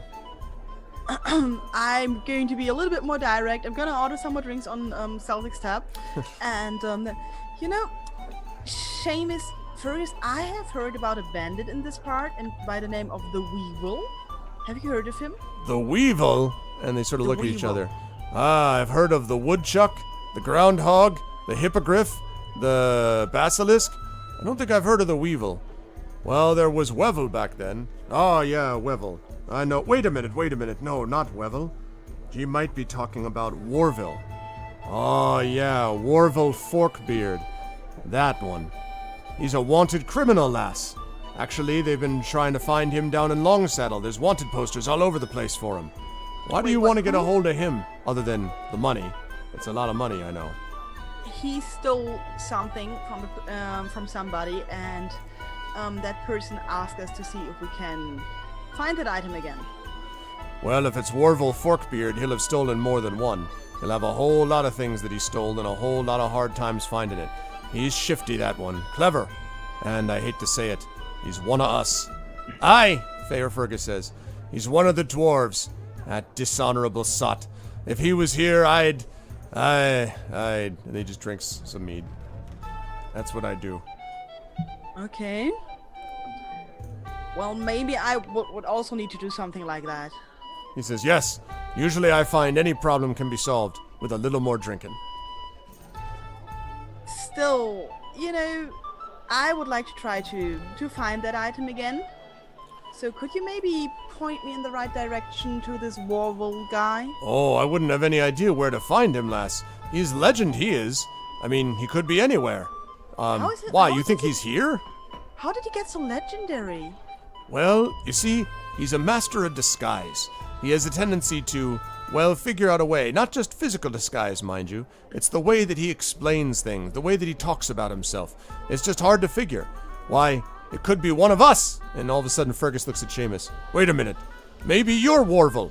It's like, you're daft. You're more likely to be Warville than I am. And Seamus sort of looks at himself. He's like, you're right, Fergus. I could be Warville and not even know it. And sort of he stares at himself. He kind of stares at his hands. What if I'm so cunning that I've managed to forget my own identity? And Fergus says, that'll be the day. Right as soon as you pay up for more of those drinks that you owe. And Fergus says, what? You owe me for money. And then they go back to arguing. Well, that was actually pretty enlightening. Okay. I think we can work with that. So, I'll go to the bar, make sure that she knows that we're gonna pay the tab tomorrow. And she says, that's fine. I'll just make sure to mark it off right over here. And she lowers down this paper, which is just full of marks and just, like, you just see numbers all over it. And she places it below the bar. It was only drinks for that one table, wasn't it? Yeah, that's true. You realize that table orders a lot, don't you? And then as you look back over, you realize that there's probably a good 35 mugs that are covering the table, that are both ordered for you, for them, for Urash, for Selsig before he was unconscious and snoring. There's a lot of drinks there. It will work out. I'll go up the stairs, not thinking about pimping out Urash at all, and we'll go to the room. We might need to if this bill's as high as it seems. I could not- wash dishes, or I'm not going to say you can haul my character out, but if necessary, you can haul my character out. oh man, Then I go And to then the the room. party retired and the world got destroyed. right. It's D&D After Dark. So then I'll go into the room and see what I find there. What you find is Urash kind of with his arm flung over his head on one of the beds, snoring loudly. And then you see Selsig, who is flung forward with his arms over the bed. He literally looks like he's kneeling on the floor as if he was praying or something, and then is slumped forward over the bed and is also snoring. It may or may well, not sound like quiet sobbing. I will pick him up and put him on the bed. Okay, you do so. And then I'll do my evening prayers and go to bed myself, and will most likely have a wonderful, nice, alcohol-induced sleep. Okay. All right. So you do that. And when the next day comes, in the morning, you are woken up by a real commotion outside. The music has ceased. Ceased music. That's good. There we go. The music has ceased, but instead it has been replaced with a lot of shouts and yells. There is running up and down the hallway. There's sort of like, stamp, stamp, stamp, stamp, stamp, back and forth. There's yelling, and you hear something about arms and weapons and to the walls and stuff like that. Oh, wow. Sometimes it's like we're attracting trouble. I will try to Can't first imagine why. shake Urash awake. My first thought is, so I might get away without paying. I Do will we have try a to shake- window? Yes, you shake Urash awake. Urash, you feel a little worse for wear. There is someone who's decided to forge some new swords and axes in your head. So they're pounding away back there. But as she wakes you up, you actually hear the same sound of screaming and shouting and running back and forth outside. I haven't had a headache like this since I fell down that tower. All right, what's going on? I don't know. But there's shouting outside and like to the walls, and I hear a lot of people getting their weapons. So maybe we should pick up Selsig, pick up our stuff, and have a look. Well, yeah, okay. I've got my stuff with me, but have we actually got a window in this room? You do not. There's no window in this room. All right, I'll head Rash, down. make an opening. Yeah, Russ. Oh Russ, yeah, Russ. just like shoot. Oh yeah. Okay. All right, cool. We'll gather our things and presumably head downstairs. Okay. When you get outside into the hallway and get downstairs, you see there's a flurry of activity. The room is mostly deserted, except for a few people and our Zastra, who is gathering things together. And as opposed to the leather apron of last night, you see that she's now dressed in full-out leather armor, and she has 2 notched axes that she's carrying. And she says, "Oh, it's about time you woke up, sweet cheeks. Hurry up. We're going to need everyone to defend the keep. We're under attack." Under attack from what?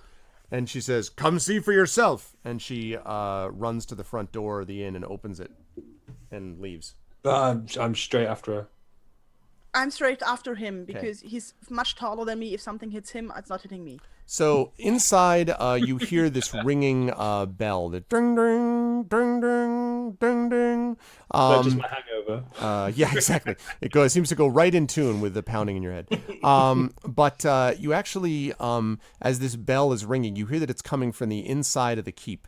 And the gates are open, although they seem as if there's guards getting ready to close them. There are a bunch of people at the walls in front of those ballistas that you saw before, and they're sort of pointing and shouting to the north. Like, you can't really see where you are because you're to the east of the keep, but they're pointing to the north, and they're all swiveling their crossbows and stuff like that. Are they to go that pointing way. towards the sky or towards the ground? No, they're up high, so you can't tell. They're pointing out, so whatever that means, they could be pointing down the ground or the sky. To see, you need to actually go in the keep. Do we have Selsig with us? I'm at the door at the very least. Yes, I would assume that Selsik is with you, in pain. The way but this session's gone, I step outside and just a moon falls out and lands on my head. No, Selsik is in pain, but there and functional. I like link my arm with his, try to drag him along. How are you feeling? Are you okay? I just have nothing. I'm still Okay. kind of in shock. I just drag him along a little. Urash, maybe we should get No! maybe we should get the horses inside the keep as well. I wouldn't like to lose them. That's a good idea. I'll go see if I can find him. The stables are closed shut and locked. They appear to Okay. have had that happen before everything happened. You don't know what's inside Hey. or not. Okay, that's Dong good. dong, dong dong, Okay. Horses are as safe as they could be at the moment. dong dong, Okay, dong up dong. inside the keep. Inside the keep, I would Yeah, say. go to the keep. Right? Okay. I don't wanna. I drag Celtic along, and when I'm inside the keep, I will put on my armor because I did not sleep in the armor, so I will need to do that. Okay. So you'll be able to do that. Yeah, that's right, Shadzar. This is the infamous GOG you keep hearing about. Yes, indeed. Yes, indeed. Okay. Right. So I'm sorry. So you guys are running inside the keep, Yes. or not? Okay. Well, running. Yes. Quick question. Sure. The bartender's name. What was the actual bartender's name? Again? Bartender's name was Arzastra, and it's ARZ ASTRA. Arzastra. Thank you. And Um, half ogre. Half ogre, yes. I mean, you'd assume so. Yeah. Definitely. Now runs through, and you see actually that she's running through the gate. And as you guys are running towards the gate, this is that sequence. If you remember at the end of War Game, or not the end, but like 2/3 of the way through War Games, where they're like, "Hold the goddamn door," and they're like running towards the door. That's basically what this is like. Like you actually get in before the gates actually slam shut. And inside, you see there's a real flurry of activity. Again, but it's all over the place. There are at least 100+ soldiers that are running about, fully armored. There are men that are sort of manning the battlements, and one man sort of calling out orders is a dwarf in gleaming armor, has a large shield with a cross that is on the that is emblazoned upon the shield, and he's calling out orders. You there! Send over to the north! You! Lock down those windows, you fool! You! And he's like, shouting out. They're all listening to him. It's like well-oiled machine type of stuff. And Arzastra sort of, charges up the stairs to basically go and look up at, presumably over the wall.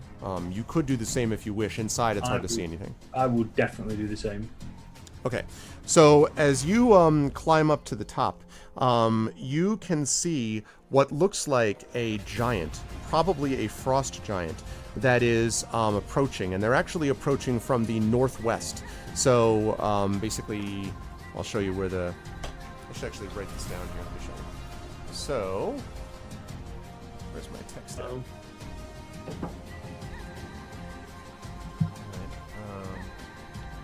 It's all right. Greta can blow up the keep.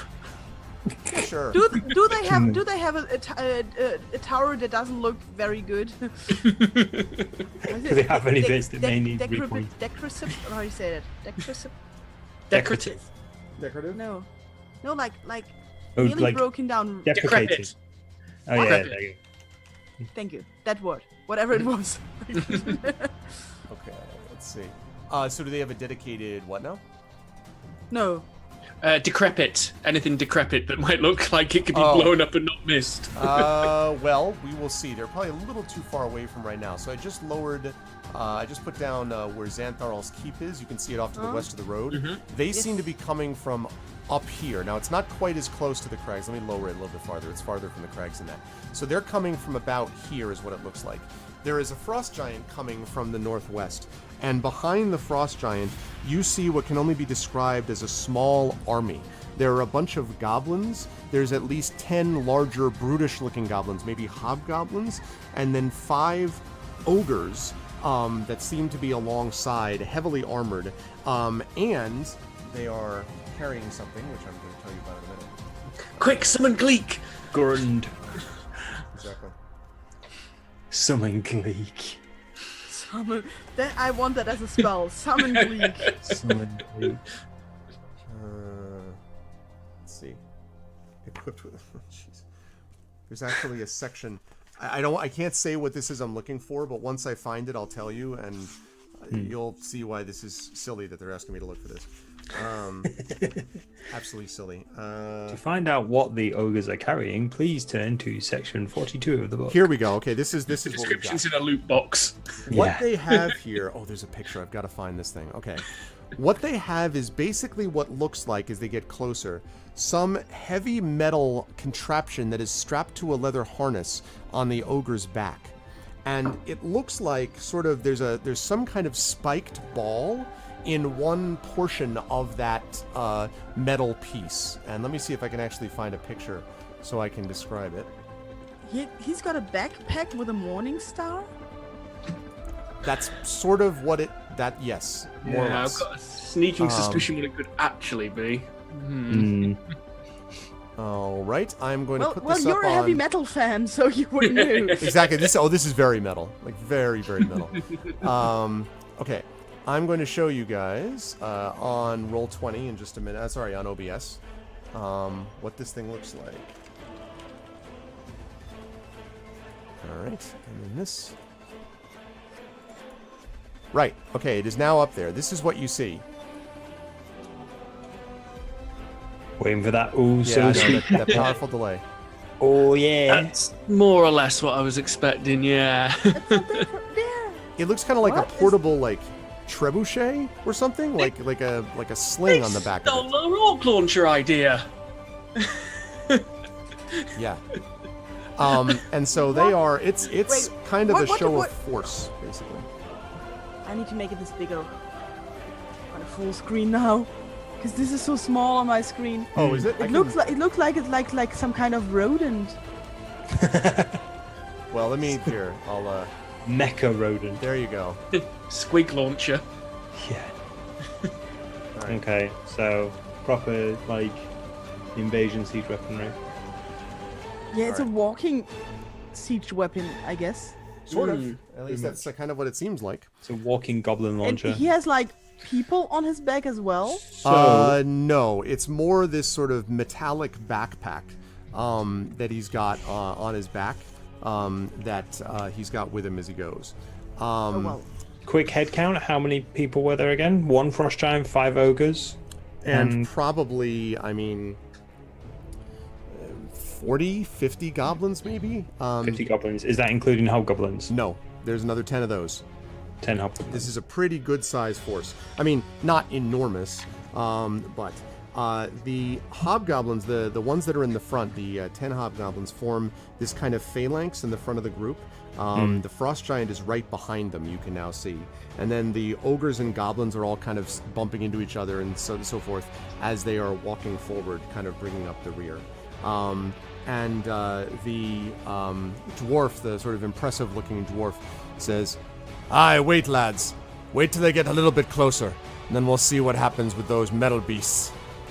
And his soldiers, who were all very also, like they have their shield helms down. They look very sort of all business, dour, and are all positioned behind the ballistas, which are swiveled to face them. And Arzastra sees that you come next to Arash and says, "Ah, my love, this is exactly the kind of thing we need, just to get the blood boiling a bit, you know what I mean?" Yeah, I couldn't have said it better myself. So what's our plan? It's actually a marriage ceremony. It's the wedding party. So she says, the plan is to try to repel an attack, and this is a pretty good sized one. What? I'm still suiting up, and I'm like, does this happen quite often? And she says, "No, it's been a little while, actually. It's been a while since we faced anything like this. In the old days, there used to be attacks all the time coming from the crags. Maybe the mines are building up again, though. Something to think about, I suppose." Okay. She seems like the term would not be unconcerned, but sort of like, I've seen this before. Some combination of I've seen this before and it is a good day to die. Somewhere between those two things. So- Business like where- usual. Yes. Yeah. So from where I am at the moment, I can see like the top of the. Can I see the trebuchets? Sort of. You can see what you see there. Oh yeah, there is one sitting on the back of the one in the picture. I didn't even notice that. that's I why guess was so. asking. Yeah, you're right. I didn't even notice that. I guess they're one just sort of hanging on the back. A lot of them though don't have anyone on their back. It's just the metallic thing that's there. So yes, you can see the trebuchets more or less, if that's what they actually are. You don't entirely know what the mechanism of this looks like. The weaponry that we have. Oh yeah, the ballistas and stuff. Yes, That's for it, sure. ballistas. Sorry, yes, those sorry, are each man. There's a whole set of ballistas actually. About 4 of them on each wall. About 4 of them on each Yes. wall. Okay. Exactly, Saber. Who rules Battertown? Who is the master? Master Blaster.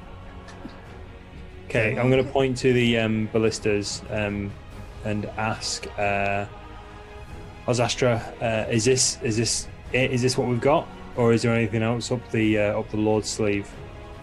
And she says, "Well, besides the ballistas and 150 of the Sword Coast's finest, you're looking at them. But don't worry, sweetheart. She's got you and me. And if your little friends are able to recover from their unfortunate experiences, maybe they can contribute. You know, kick at a knee or something." I could probably lend a hand since you've already had a finger. They'll, they've got a few tricks up their sleeve, trust me. I wouldn't have anyone else in a fight by my side at this time. Apart from yourself, obviously. As you're talking to them, you see she leans over and says, "That was the dwarf I was telling you about. His name's Narbeck Horn. Controls the whole keep. It's just impressive. Kind of uptight a little bit. Doesn't much hold with alcohol. But he's worthwhile, that's for sure." And Narbeck sort of strides forward and lifts his hand and says, "Today they pay the price for their attack!" And there's kind of a shout from his men. And then he lowers his hand and the ballistas fire. And 4 great bolts shoot out from the ballistas.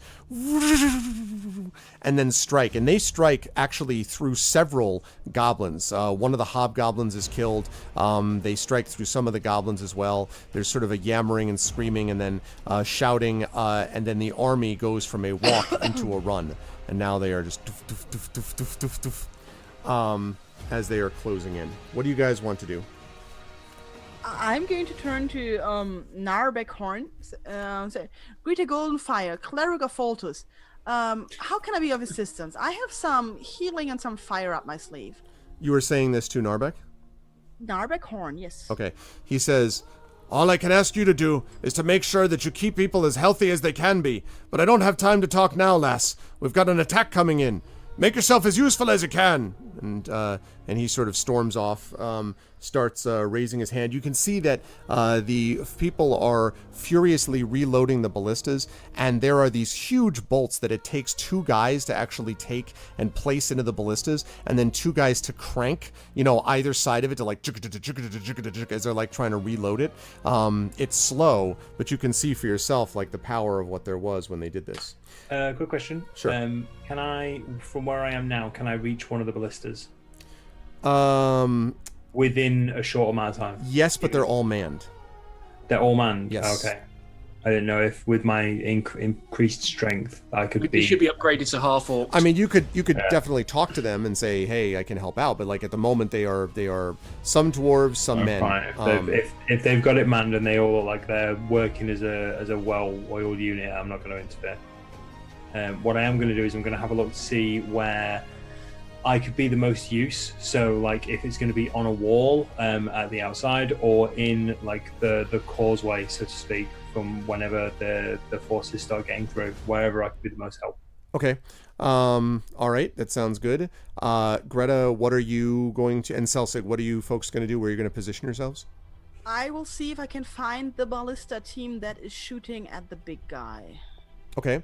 So it looks like a lot of them are shooting in that general direction, but you do find the one that seems to have particular interest in shooting at the big guy. I assume you mean the giant, is what you're talking about? Yes. Okay. So yes, you find one that seemed to be shooting in that general direction. It's the one that's the farthest to the right, by the way, the farthest to the right of the wall. Okay, I will run over there then, and we'll see when time comes that he's close enough that they start hitting him. Okay. They sort of look over as you get there, but they don't say anything as they're sort of working feverishly to reload the weapon.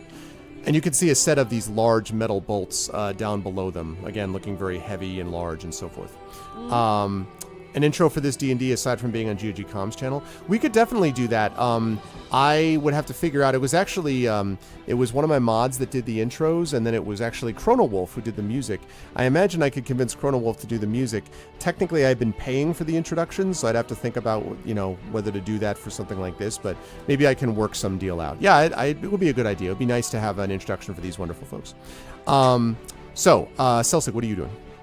I'm going to follow Greta, and I'm going to draw my bow. I'm just going to fire an arrow as far as I can, essentially as a range marker, so I know when they've ventured within range of my arrows. Okay. What's your typical range? What's your long range on that weapon? Did you longbow or short bow? It's a short bow. All right. Hang on, I'll have to check that 1 second. Might be 150 feet, but I don't remember the top of my head. Yeah, short bow. Whoops. I just want to spell short bow, right? Just while he looks for that, can I take a closer look at the giant? Yes. Can I see any features, anything interesting? Yeah, the giant is... There we go.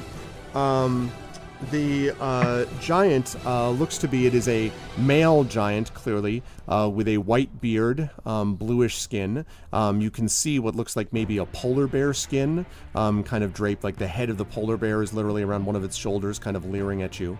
And it has a huge, massive club that it's got as it strides forward, occasionally shouting orders down to the rabble that moves below and behind its feet. Okay, cool. Thank you. Celsic, how you doing on that range? It's 80, 320, so ideally I want to try and get it at 80 so I know when they're in good short bow range rather than an extreme range. Okay, so you're nowhere, they're definitely nowhere close to 80 feet yet. But it acts as sure. a little visual thing for me to reference. At one point, however, they stop, and the 5 ogres move around to the side. The giant barks some order. What language is actually, let me see. None of you speak... Orcish. Yeah, actually, Urash, you can understand this. In Orcish, sort of bad Orcish, the giant yells something about lock and load, is what it sounds like. And then you see that there are, as I mentioned, some metal steel balls in some of these trebuchets, but there are also a couple of goblins which clamber up and into sort of the basket or whatever of these portable trebuchets. And then, as you watch, the ogres hunch down, and the giant gives another command. They pull something at their belt. You can't really see. And the trebuchet shoots out, and a set of iron balls and goblins go flying towards the keep wall. Okay, the second I hear them say something like lock and load, I will shout as loud as I can, incoming. Okay. You see some of the people start to nod. A few people duck. The trebuchets, the iron balls go... 3 of them pass over the wall. A few land in the courtyard. You hear a rather horrible scream suddenly cut short. Greta, one ends up going like right past your head, like as it goes past you. One strikes one of the guys who is manning one of the trebuchets. In fact, the trebuchet near you, Greta, the one that you had gone to that was firing at the giant, he goes backwards from the wall. This spiked ball hits him, and with this shriek, curdled shriek, he falls backwards and then lands on the ground, unmoving, with this spiked iron ball in his chest. So now there is only one person manning that trebuchet. And then the 3 goblins, as they cross over the wall, one of them actually like misses and just slams into the wall. And just slides down. The other 2 actually clear it and kind of land. And as they are landing, you see a couple of them chucking some liquid flask, some flask of something, onto the ground. It smashes, and there is some kind of viscous substance now, which is on the ground of the fort. And they then hit the ground and kind of stand up unsteadily. As they stand up, they are rushed, like... There's like 50 guys down there, and they rush and basically slaughter these 2 goblins that actually made it over. But there's now this viscous stuff there. And Narbek shouts down. He's like, clean that off! Clean off the oil now! And you see men coming over, struggling with a water barrel, trying to pour it into the water. And you can see the ogres are now struggling to kind of reload their trebuchet as the giant redoubles his steps. So he basically leaves the ogres behind, and the giant and the rest of the army is charging towards the wall. Okay. Can how far away is that viscous stuff from me if I look down the wall? Well, I look inside, right? But how? It's inside the keep. It's a good. Well, the keep is fairly large inside, a few hundred feet or more. This is probably somewhere in the middle of the keep, you would guess, not on the walls. So it might be 150 feet. I don't know, something like that. 100 feet From where I am. from where you are, because you're up and over. So it's you have to think Okay, about yeah, being well, up in space and over in space. Yeah, well, I will not reach that in time. They seem to have that.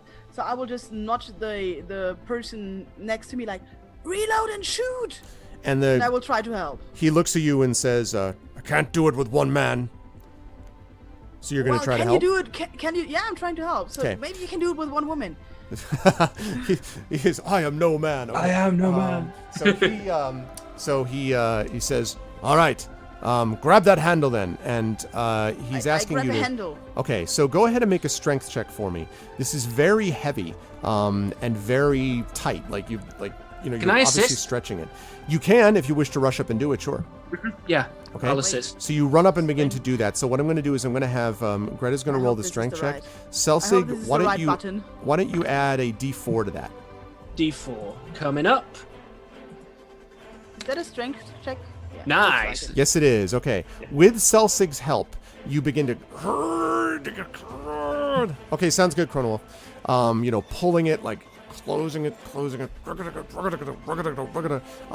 And you see the bolt gradually sliding back into place, and seems to be moving towards locking. Now we're going to get one more round like this before. Well, maybe not. I was about to say before initiative, but maybe I'll wait on that. But so, you're sort of pulling madly at it to get this thing reloaded. Urash, what are you doing at the moment? You were positioned, but what do you want to do now? Yeah, well, I'm positioned, but I don't feel very useful at the minute. So there are no forces I can engage at the minute, are there? No, not at the moment. And Celsig and Greta have the unmanned ballista sorted now. Yes, Yeah. they do. And as Narbeck sort of drops his hand, more of these bolts go out and just destroy. They don't hit the giant, but they destroy a bunch of these goblins. And it occurs to you as you guys are watching, Greta and Celsig. Urash, can you see the fight, or are you down below? Are you? No, able to... I'm on a wall. Okay, that's what I thought. I wanted to make sure. So I want all three of you to make insight checks for me, please. Insight, yeah. Okay, Sight. I got 14. Okay. I'm not going to get 14. I got 12. That's quite good for me. I'm just like, that's a fight. And I've got a +6, but I only rolled a 2. Yeah. Yes. I'm busy with my crank. I'm trying to here. pull the thing, okay? Yes, that would be the case. Okay, so so I think it was not Urash, it was Celsig who had the highest, I Celsig. think. Yeah. Celsig, something about this siege seems odd to you. These trebuchet, not the trebuchets, the ballistas seem to be just wrecking face, right? Like they're just annihilating the attackers. And you don't know how many attackers are going to be left by the time they actually arrive at the keep. Like, they're close, so they definitely will do some damage. The giant's still alive. You got those guys who are shooting with the trebuchet things. But still, this feels like, they're coming from... They're Too open, open. they're exposed. Yeah, something's weird about this. I turn to one of the guys, and he'll shout at the guy on the trebuchet. Is there any other way into this place? They've given us way too much time to prepare. Something's not right. And he says, I don't know what you're talking about. It's just Basements, catacombs, tunnels, underground caves. He says, well, sure, plenty of them. All of the above. Oh, for Lathander's sake, it's a trap! So he yells that out, that it's a trap, and people sort of look up at him, look up at you, and Narbeck says, what are you talking about? Are you mad? The attack's there. And he points out at the charging things. Yes, the walk slowly towards the people, giving them ample time to get in position, a tactic. Doesn't that seem rather convenient? And he says, "They're not known for their intelligence, friend. They're not tactical geniuses." As you can hear now, they're close enough. You can hear the yammering of the goblins, and you can see that the ogres have almost reloaded their trebuchets. You can still, and by the way, Celsi, you could still act. I'm sorry, one sec. Greta. You can still act to do something if you want, Celsi. I'm just telling you what he was saying. Yeah. Greta, you were saying. Trying to think. I turn towards Celsic and Narbekhorn, like, well, where are the entries to this catacombs? We can just have a look. You're not losing anybody because we're extras anyway. And he says, if you want to try to find them, but they're buried below here. There's no real access point that we know of. The only place you could find anything would be outside.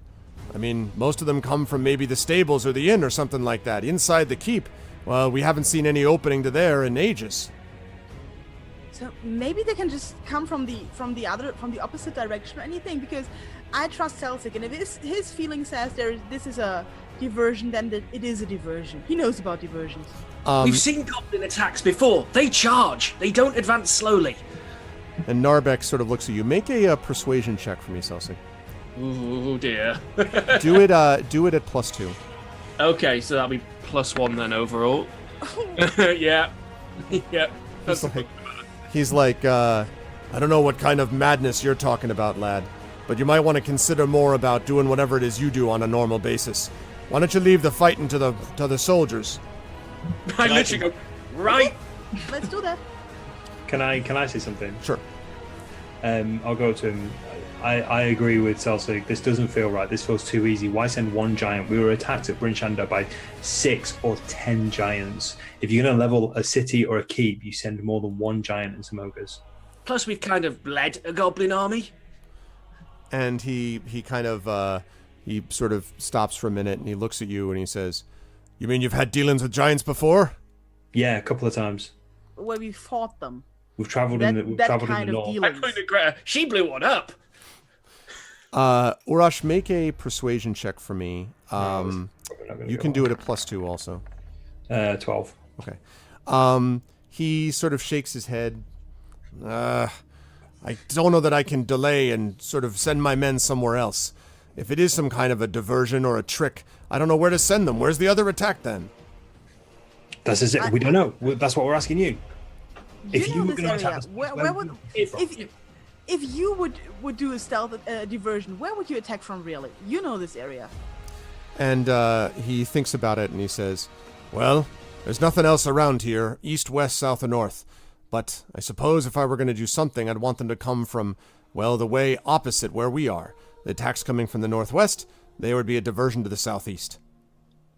Okay. Well, we're just going to run over there and let you know. Okay. Yeah. So are all three of you running back over? Yes. I'm going to... the opposite direction. Right. I'm going to nod over to Azastra and see if she wants to come along. She says, "Well, I don't know. You know, Narbek's a pretty good commander." Come on, you've got nothing but chaff in this force. You've got one giant. That's not going to keep you busy. And she says, "You're probably right." And she claps you on the back so hard that you almost like stumble forward. And she's like, "All right, lead the way, cuteness." That's the spirit. Come on. Right. All right. Let's So go. you guys go charging over to the eastern side and kind of run up the walls, run up the stairs and the walls. There are still a couple of guards that you can see kind of leaning over and looking down, but you don't see anything actually out this wall, like as far as you can see. In fact, make perception checks for me, please. All three of you, because you're over there. Okay, perception. Come on, one roll today other than that. Oh, no. Perception. What else we got? There. Come on, Greta. Come on. Meanwhile, behind us, the castle's been captured. Yeah, I was going to say, the castle has disappeared from underneath you. Okay, so you guys are looking off to the east and you see nothing. But Greta, you hear something. You hear shouts and screams and you hear yelling and curses. and it is coming from the gate. It's coming from the front gate, outside the front gate. And you can actually, because you're on the eastern wall, you can run forward. Sorry, you're on the southern wall. You can run to the eastern wall if you wish to kind of look over and see what's going on down there if you wanted. I shout towards my companions. I hear something from the front gate, and then I run in that direction. What you see as you look down below is a set of large creatures, not as large as the ogres. They might be bugbears, something like that. And you see them struggling with something which is kicking madly in a sack. And it's like, kick. Clearly something living. Wait, we've got outside the walls, we've got bugbears kicking a sack. Correct. No. Bugbear is carrying a sack, running away from the inn. They're not running away from the keep, they're running away from the inn.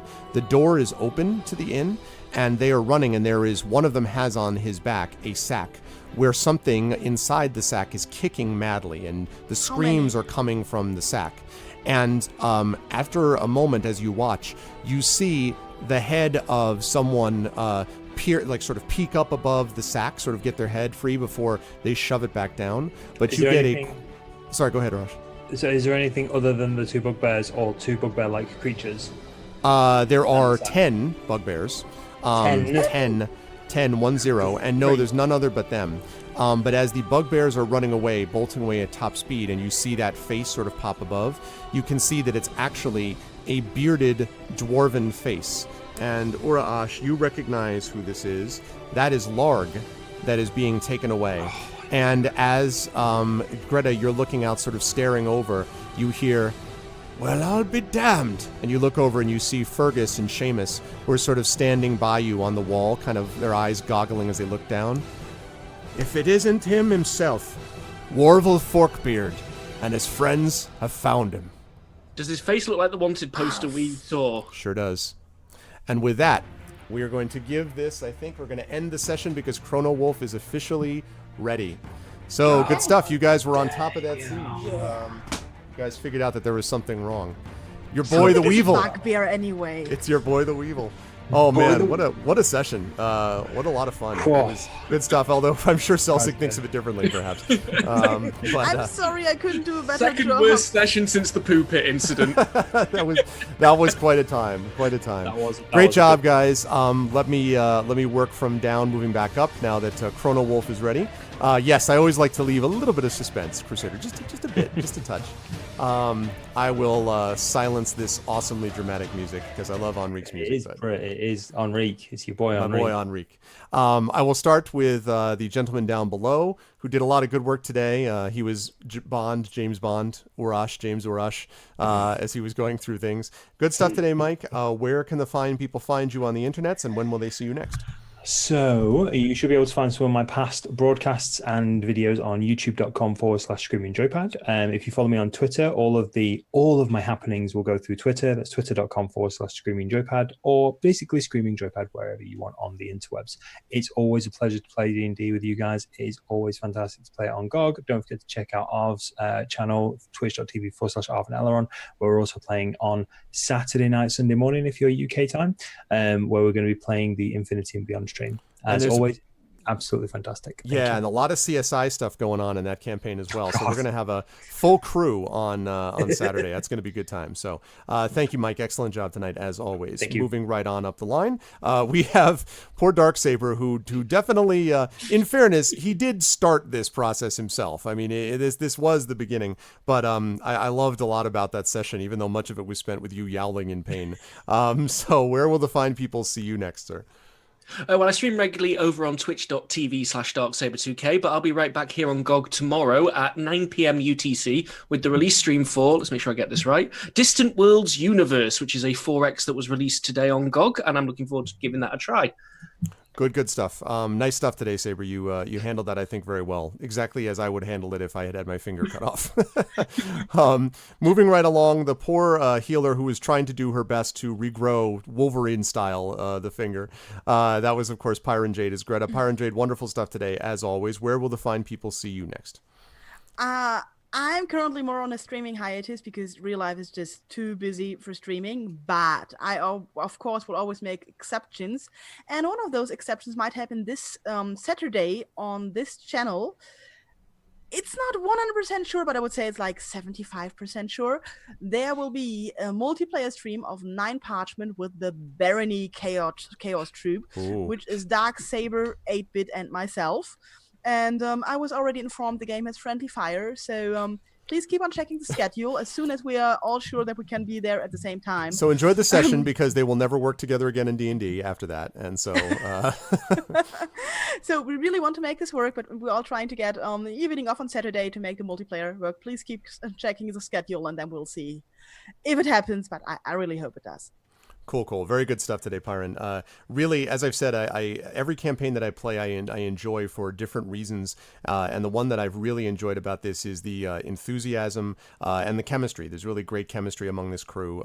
Our hope is that we will be able to build it to a team of 4, is what I would like to get it to. But in the meantime, this group of 3 is really having a fun time, and I'm enjoying seeing as they go through this really kind of sandboxy module with a lot of other things to do. And so they're fighting, like trebuchet holding ogres. I mean, like what is not to like? But really good stuff tonight, and I look forward to our next session, everybody. So thank you to Pyron, thank you to Darksaber, thank you to Screaming Joypad. I will see you folks either on GOG or I will see you in Mike's case on my channel over the weekend.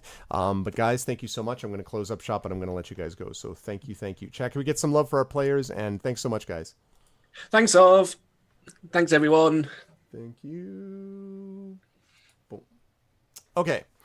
There we go. Lovely stuff. I really enjoyed that quite a bit, as I always do. Just give me a second so I can get my... There we go. That's what I wanted to do. And this. So, thank you all so much. This was great fun. As I said, I'm actually doing 4 campaigns. I'm running 4 campaigns, and all 4 campaigns I'm doing this week. I actually did my first of the face-to-face campaigns that I'm doing on Sunday. And then I had 2 campaigns, my Tolkien campaign earlier today on my channel, this campaign here. Friday, I'm doing D&D with viewers on my own channel. So if you wanted to actually check out and do a one-shot with me playing Dungeons & Dragons, make sure you stop by. That'll be over there at about 9 p.m. Eastern. And then on Saturday, we will be continuing with Dungeons & Dragons with Infinity and Beyond, which is my very high-level campaign. Those guys are, I believe, level 11 at this point, playing through The Tyranny of Dragons, The Rise of Tiamat. So we got a lot of stuff going on, and I really have been enjoying all of it, so I hope that you guys liked it as well. Please make sure to follow the channel. Please make sure to subscribe to the channel if you can, as X5 and many others did. Thank you so much, Darth Sisu. I appreciate it. Thank you guys for being such a wonderful audience, and thank you to my wonderful players. I will be back on this channel in a week, next Tuesday, when I will be continuing my Vaporum playthrough for episode 106 of Pen and Pixels. But now stick around for Chrono Wolf, who is howling in the night as he plays, I believe, the Solus Project. I don't remember if it's 1, 2, or 3, but please make sure to check out Chrono Wolf because he's an awesome dude. And he is responsible for some of the music you hear on some of my videos. I have to talk to him about doing some music maybe for a GOG video intro. We'll see if I can convince him to do that. But thanks, everybody. I will see you either on my channel later in the week or on this channel 1 week from today with Vaporum starting at about 4 p.m. Eastern. Until I speak to you next time, thanks, everybody. Love you all. You are the best viewers on Twitch, and I will catch all of you wonderful people soon. Thanks, everyone. Have a good day.